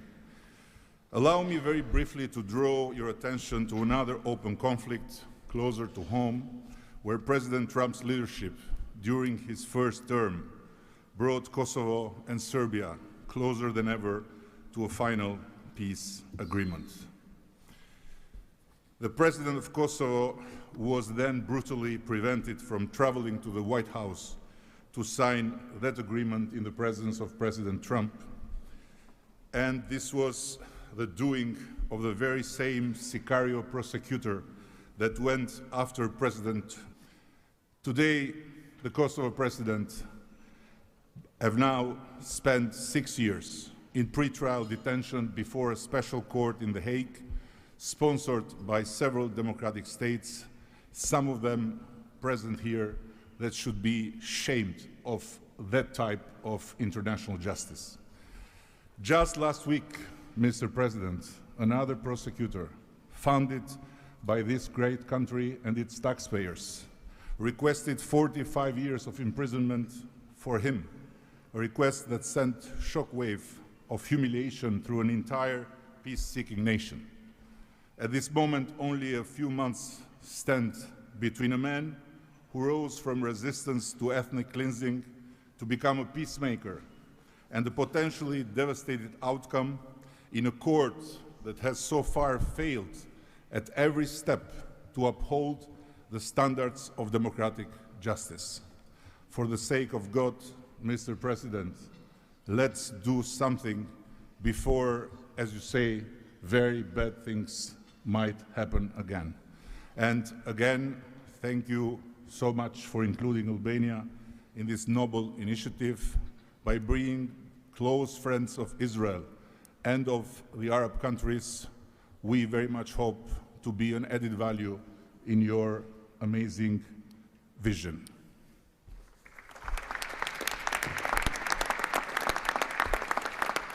Next, the Prime Minister of Egypt. Your Excellency President Donald Trump, distinguished participants, I thank President Trump for convening this meeting. His Excellency's direct involvement and commitment to promoting peace in the region has been instrumental in achieving an end to the conflict in Gaza, which was previously considered unattainable. Egypt supports President Trump's vision to usher in a new era of peace and coexistence among the people of the region, in which the Palestinian people enjoy the rights to self-determination and statehood, in accordance to relevant international resolutions. Egypt also appreciates President Trump's firm position on rejecting the annexation of the West Bank. Egypt supports the mandate of the Board of Peace as a principal framework for governing the transitional period in Gaza. It is necessary to fully empower the National Committee for the Administration of Gaza to function effectively from within and throughout the Strip. Also, preserving the institutional and geographical link between the West Bank and Gaza is vital for the Palestinian Authority to eventually resume its role in Gaza. Within the framework of Egypt's support to President Trump's plan, Egypt will continue its effort to train Palestinian police personnel to maintain security within the Strip.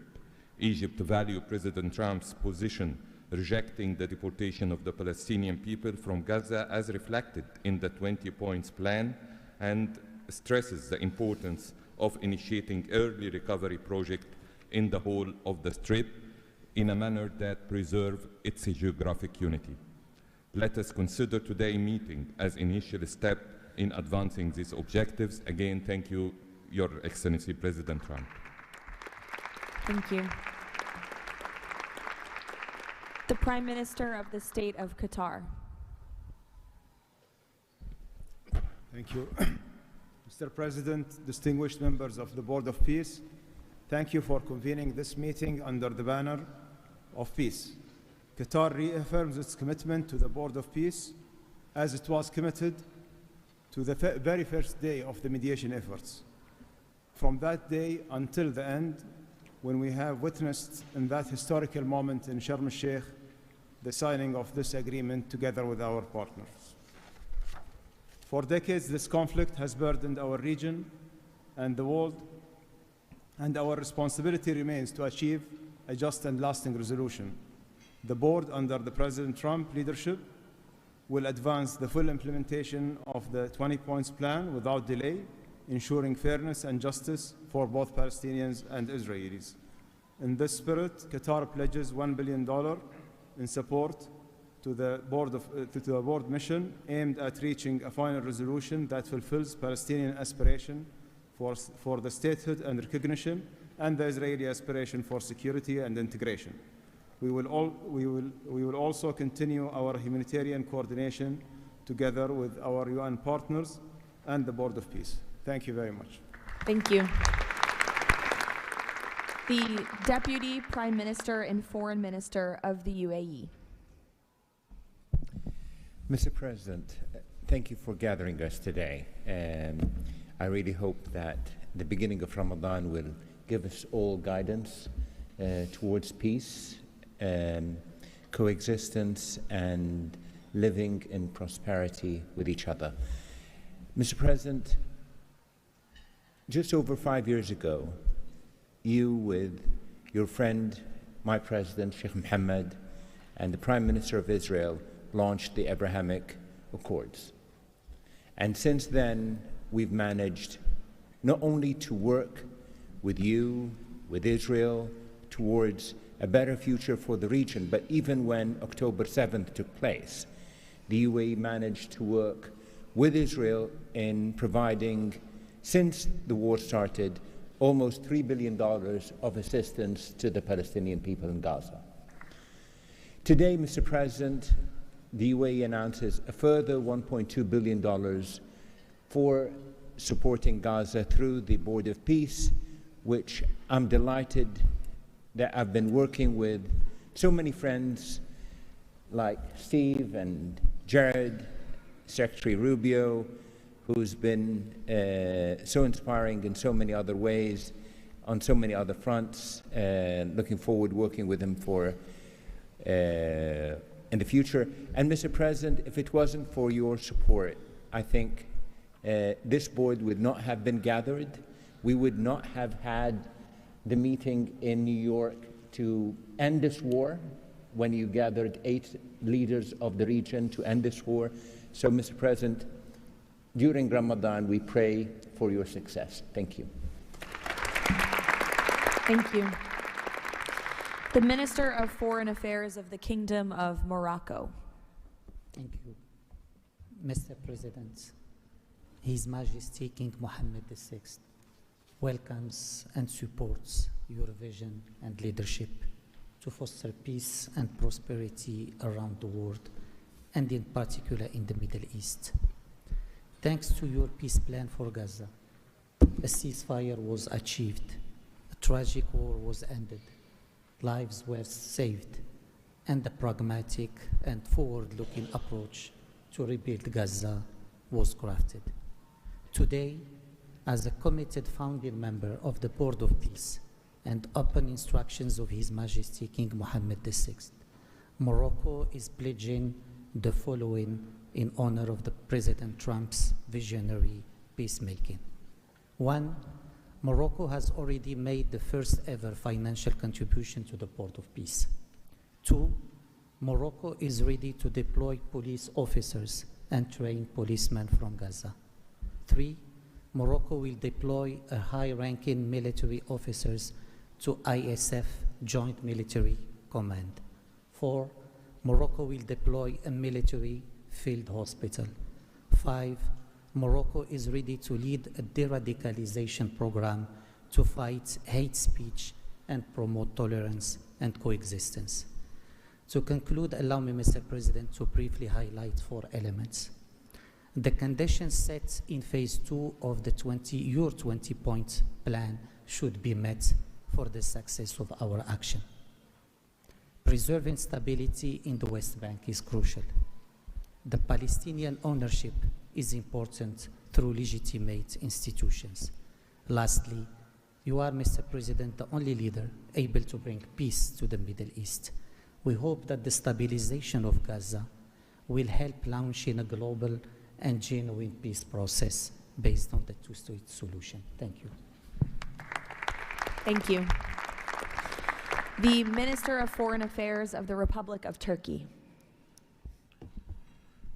Mr. President, distinguished participants, after 2 years of immense suffering, ceasefire in Gaza has been achieved thanks to President Trump's personal engagement and our collective efforts.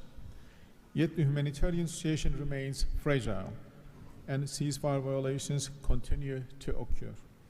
A prompt, coordinated, and effective response is therefore essential. President Erdogan remains fully committed to Gaza's security, stabilization, and recovery. Turkey has already been providing immense amount of humanitarian assistance to Gaza. We can also contribute meaningfully to the rehabilitation of health and education sectors, as well as the training of the police force.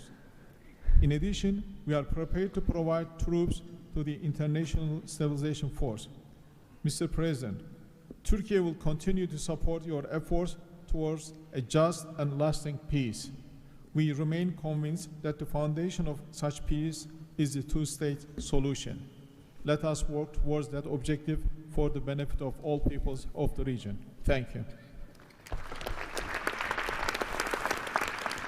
The Minister of Foreign Affairs of the State of Kuwait. I'll be delivering my statement in Arabic. فخامة الرئيس دونالد ترامب رئيس الولايات المتحدة الأمريكية صديقة رئيس مجلس السلام أصحاب الجلالة والفخامة والسمو والمعالي الحضور الكريم السلام عليكم ورحمة الله وبركاته. أود أنقل لكم تحيات حضرة صاحب السمو الشيخ مشعل أحمد الجابر الصباح حفظه الله ورعاه أمير دولة الكويت، وتمنيات سموه بالتوفيق والنجاح لأعمال هذا المجلس. كما نتقدم بخالص الشكر لفخامة الرئيس دونالد ترامب على جهودها المقدرة والرامية إلى المساهمة في التوصل إلى إنهاء حالة الصراع بما يؤول نحو إقامة الدولة الفلسطينية المستقلة على حدود 4 من يونيو لعام 1967 وعاصمتها القدس الشرقية وفقا لقرارات الشرعية الدولية بما فيها القرار 2803 ومبادرة السلام العربية. إننا نجدد دعم دولة الكويت المبدئي والثابت والتاريخي للشعب الفلسطيني الشقيق وقضيته العادلة، ولطالما كانت القضية الفلسطينية ودعمها تشكل أحد ركائز السياسة الخارجية الكويتية، الأمر الذي يحتم علينا دعم كافة الجهود والمبادرات الرامية إلى إحلال السلام بما فيها خطة فخامة الرئيس الأمريكي دونالد ترامب ذات النقاط 20، معربين عن أملنا باستمرار نجاح هذا المسار والذي يظل مرهونا بالتكاتف وتضامن المجتمع الدولي. ختاما،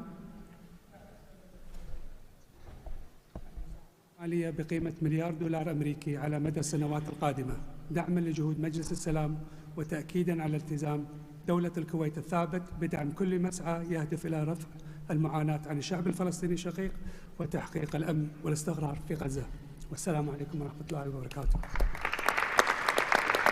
Thank you. The Minister of State for Foreign Affairs of the Kingdom of Saudi Arabia. Thank you, Mr. President, distinguished members of the board, distinguished guests. It is a pleasure to be here with you as we embark on a journey towards establishing a lasting and just peace in the Middle East, a peace that results in two states, Israel and Palestine, living side by side in peace and security, a peace that results in transforming our region from death and destruction to hope and prosperity by integrating the region, bringing together its resources and unleashing its potential. The Kingdom of Saudi Arabia, Mr. President, has been seeking peace and justice in the Middle East for a very long time. In 1981, King Fahd offered the 8-point plan, which was adopted by the Arab world at the summit in Fez, that essentially established or reconfirmed the notion of land for peace. In 2002, Saudi Arabia, the late King Abdullah, launched the Arab Peace Initiative, which was adopted by the Arab world unanimously, as well as by the Islamic world. Today, the custodian of the Holy Mosque, King Salman bin Abdulaziz, and His Royal Highness Crown Prince Prime Minister Mohammed bin Salman are working towards realizing a vision for peace and prosperity and security and integration in our region. So, Mr. President, we look forward to working with the Board of Peace to establish this noble objective, and I'm pleased to announce that the Kingdom of Saudi Arabia will pledge $1 billion over the next few years in order to achieve this objective, to work towards alleviating the suffering of our Palestinian brothers and bring them the peace that they and the whole region so desperately desire. So thank you very much and good luck to all of us. Wassalamu alaikum wa rahmatullah.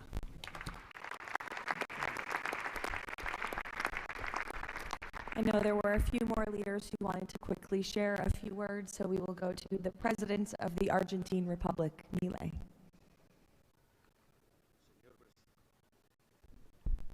Señor Presidente, distinguidos miembros del Board of Peace, la nueva Argentina ha adoptado una posición clara en política exterior.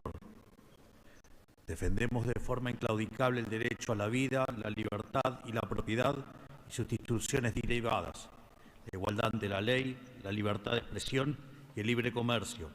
La defensa de esos derechos no es negociable, es un prerequisito para la paz. Pero no todos los actores internacionales juegan con las mismas reglas. Hay quienes rechazan esos derechos, los pisotean y se benefician de lo que los demás respeten. Frente a ellos, la buena voluntad no alcanza. Necesitamos instituciones con voluntad y capacidad de hacer valer las reglas. La paz duradera no se construye sobre consensos que ceden en lo fundamental. Se construye sobre la determinación de defenderlo, si vis pacem para bellum. La Argentina participa de este Consejo con la convicción de que la paz exige decisión política y una arquitectura institucional capaz de sostener soluciones reales en el tiempo. El presidente Trump ha predicado con el ejemplo, mediando el acuerdo de paz en Gaza, acuerdo que luego ratificó la resolución 2803 del Consejo de Seguridad de las Naciones Unidas.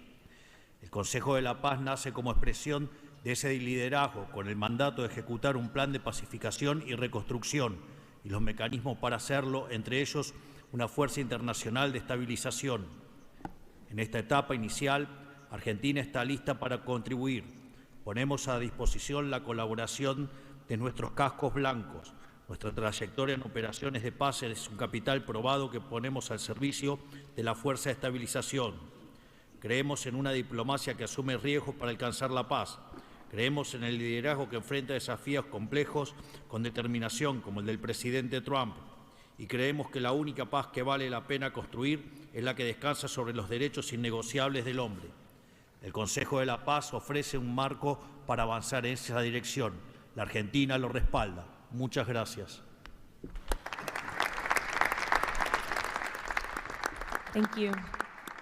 The Prime Minister of Hungary, Mr. Orbán. Dear Mr. President, Excellencies, dear colleagues, first of all, let me express the appreciation of the Hungarian people to President Trump for his tireless peace efforts all around the world. Hungary is the only country to be represented here on the highest level among the founding members from the European Union. I represent a country which has been living in the neighborhood of a brutal war for the last 4 years. We all know this war would not have broken out if President Trump had been in office at that time. However, President Trump's return to office offers a great chance to multiply the peace efforts not only in Gaza, but in Ukraine as well. We in Europe understand clearly that the security situation in the Middle East, and especially in Gaza, has a significant impact on the security of Europe. Therefore, our participation in the Board of Peace is not only based on principle, but also on our own security interest.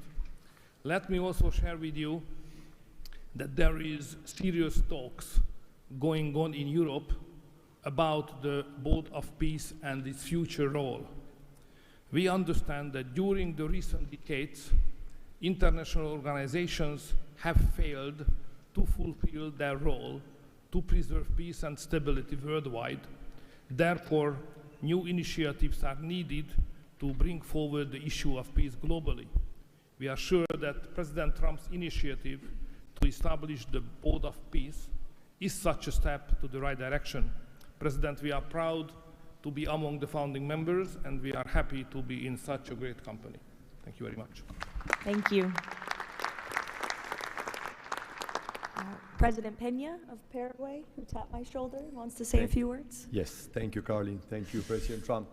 Thank you for bringing hope again, President Trump. I think that of the many things that you have achieved in the last 12 months as President of the U.S., I think the greatest thing, and I'm probably the youngest head of state here, is hope, President.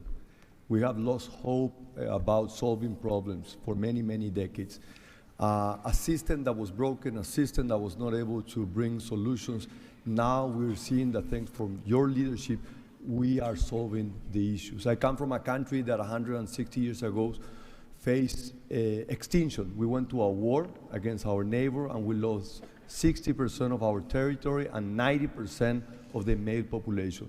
So we know on our own flesh the hardship and all the difficulties of war. That's why Paraguay is so proud to be a founding member of the Board of Peace, and we're here to collaborate. Maybe we are not going to be the country that's going to bring the more money or the more security forces, but I think that there is a lot that all of the countries can bring to the table to solve these issues. Paraguay, together with a handful of countries, have been supporting Israel, and we will continue to do so. But we come here with an open heart to work for peace.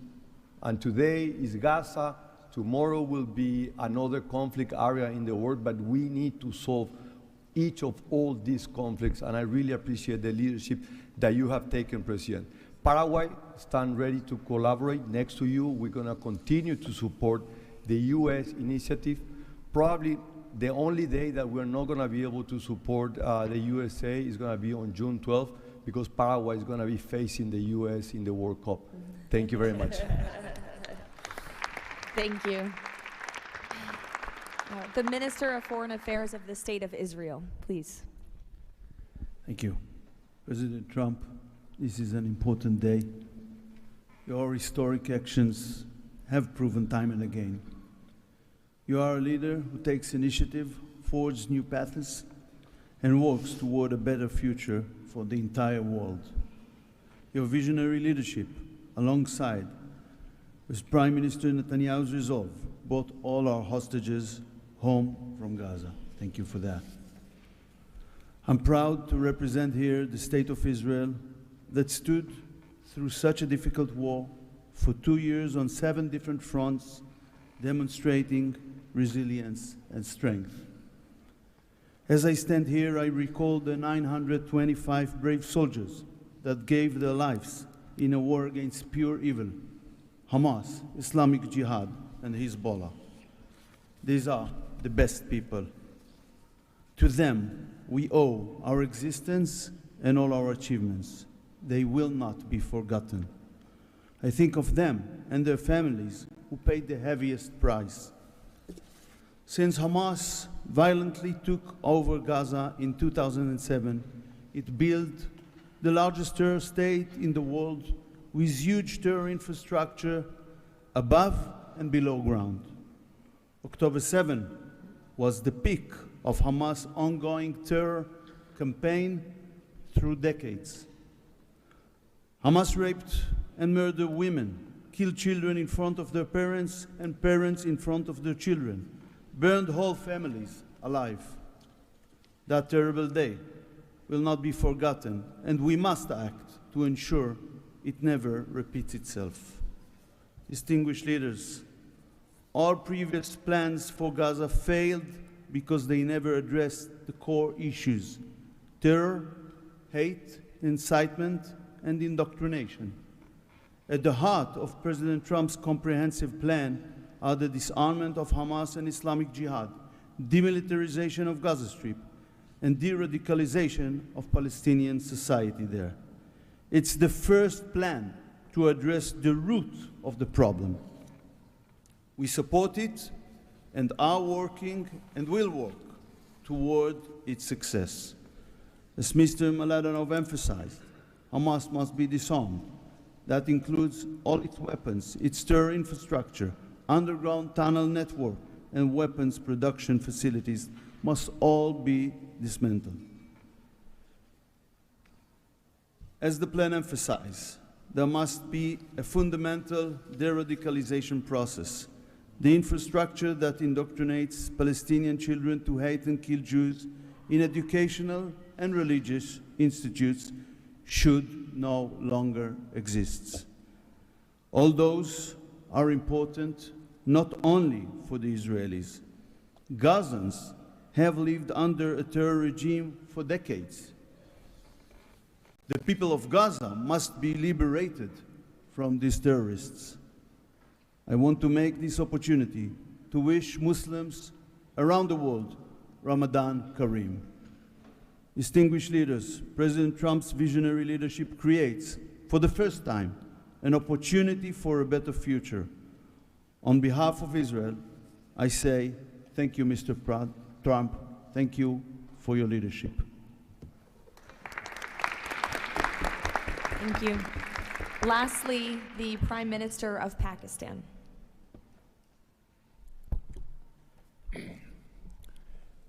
Bismillah ar-Rahman ar-Rahim.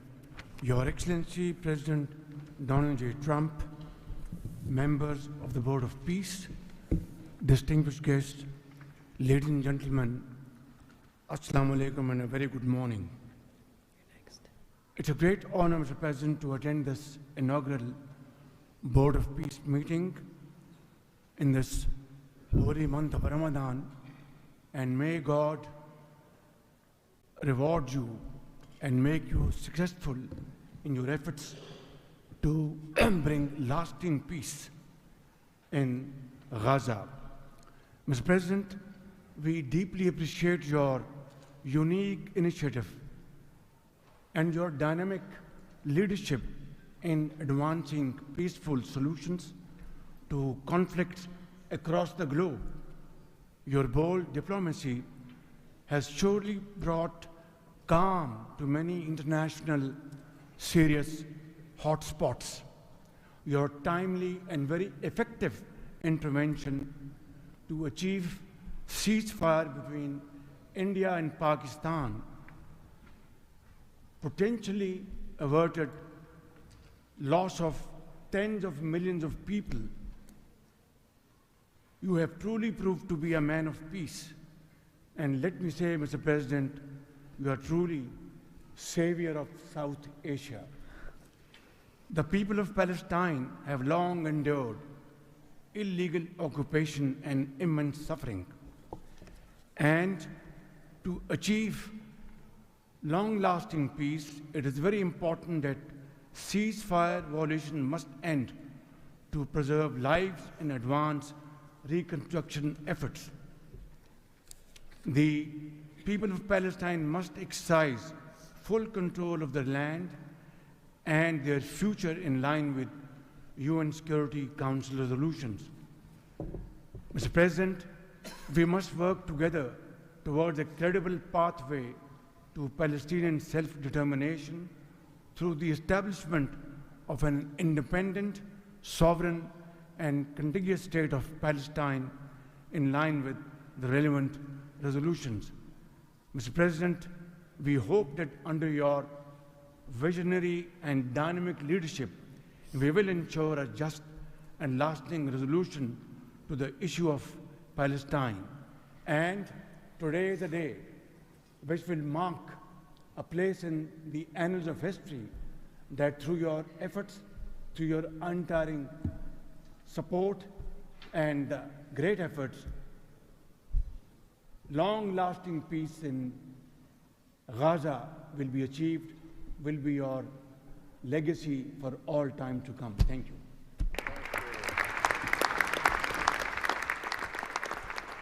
Thank you.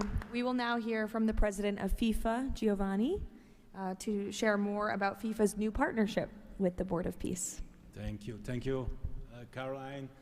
Dear President, distinguished leaders, dear friends, I just have 3 quick points I want to mention now. Football, that's the first point, football, or soccer as it is called, here is the world's universal language. It is spoken by 6 billion people, 6 billion fans who have the same feelings. It's about hope, it's about joy, it's about happiness, it's about coming together, and it's about uniting the world.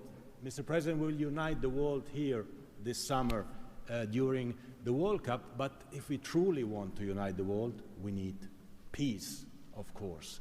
And this brings me to the second point, because today we announce a true partnership between the Board of Peace and FIFA, and I'm very proud and very happy to announce this. After having heard your presentations in Davos, I was feeling that we need to help, we need to do something. Everyone has to support peace. Everyone in this room, Mr. President, everyone outside of this room who would like to be in this room has to support peace as well. We all have to contribute for this, and that's why FIFA wants to contribute, because we don't have to just rebuild houses or schools or hospital or roads. We also have to rebuild and build people, emotion, hope, and trust. And this is what football, my sport, is about. And the third point is that, of course, as you all know, images speak louder and better than words. So we prepared a short video, and you can watch this video. I invite you to look at it carefully. Thank you very much. God bless peace, and God bless the Board of Peace. Ramadan Kareem. Thank you.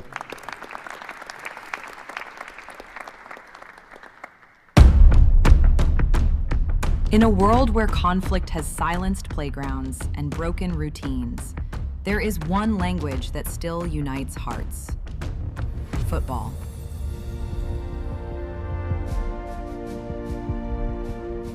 A simple ball, a shared field, a reason to believe again.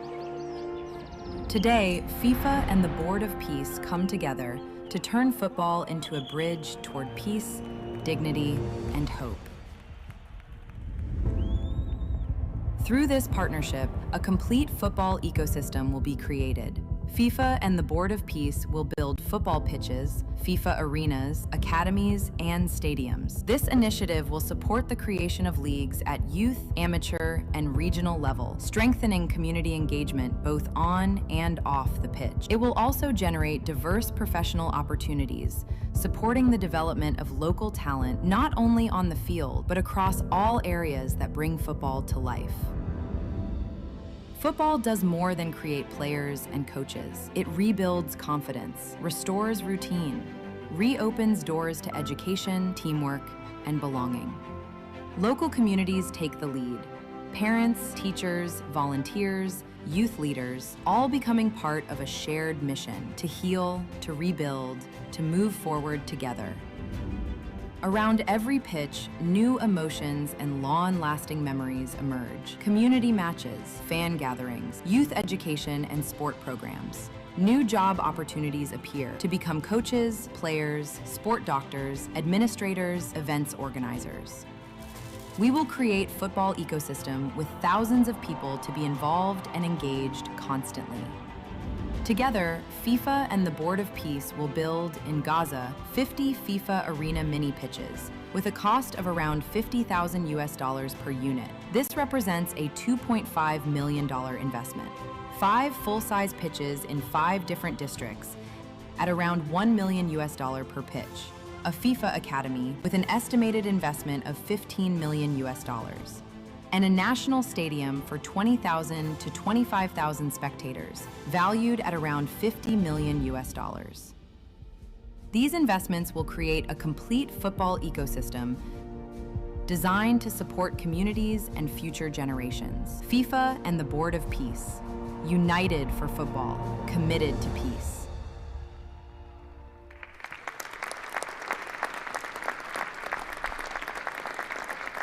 Thank you, Gianni. That's wonderful.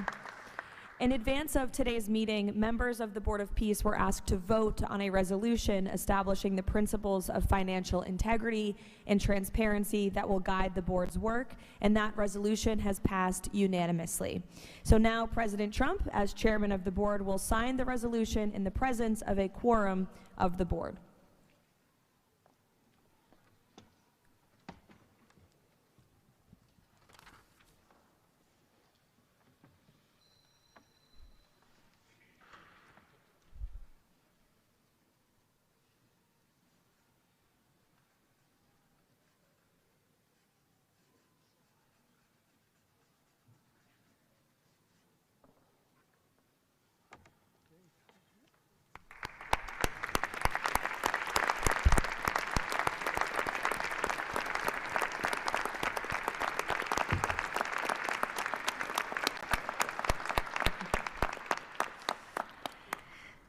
Now, while this is not a fundraiser, the Board of Peace has already inspired remarkable support from so many on this stage.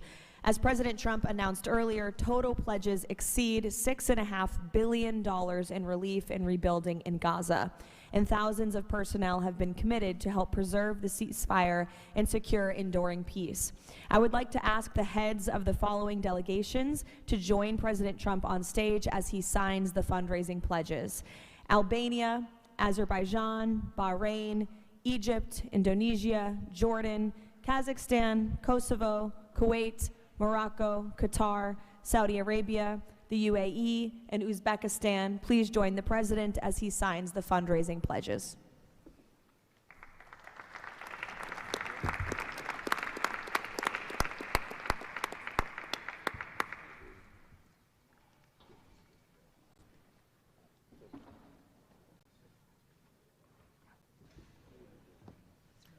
We'll go with that one.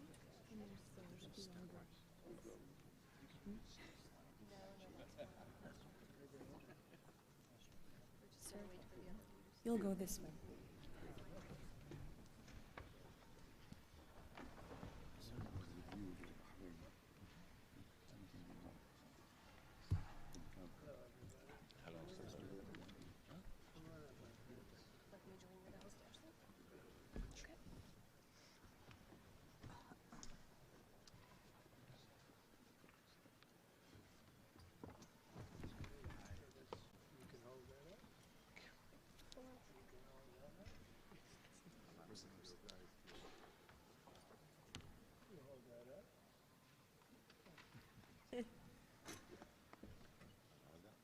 Sure. All right.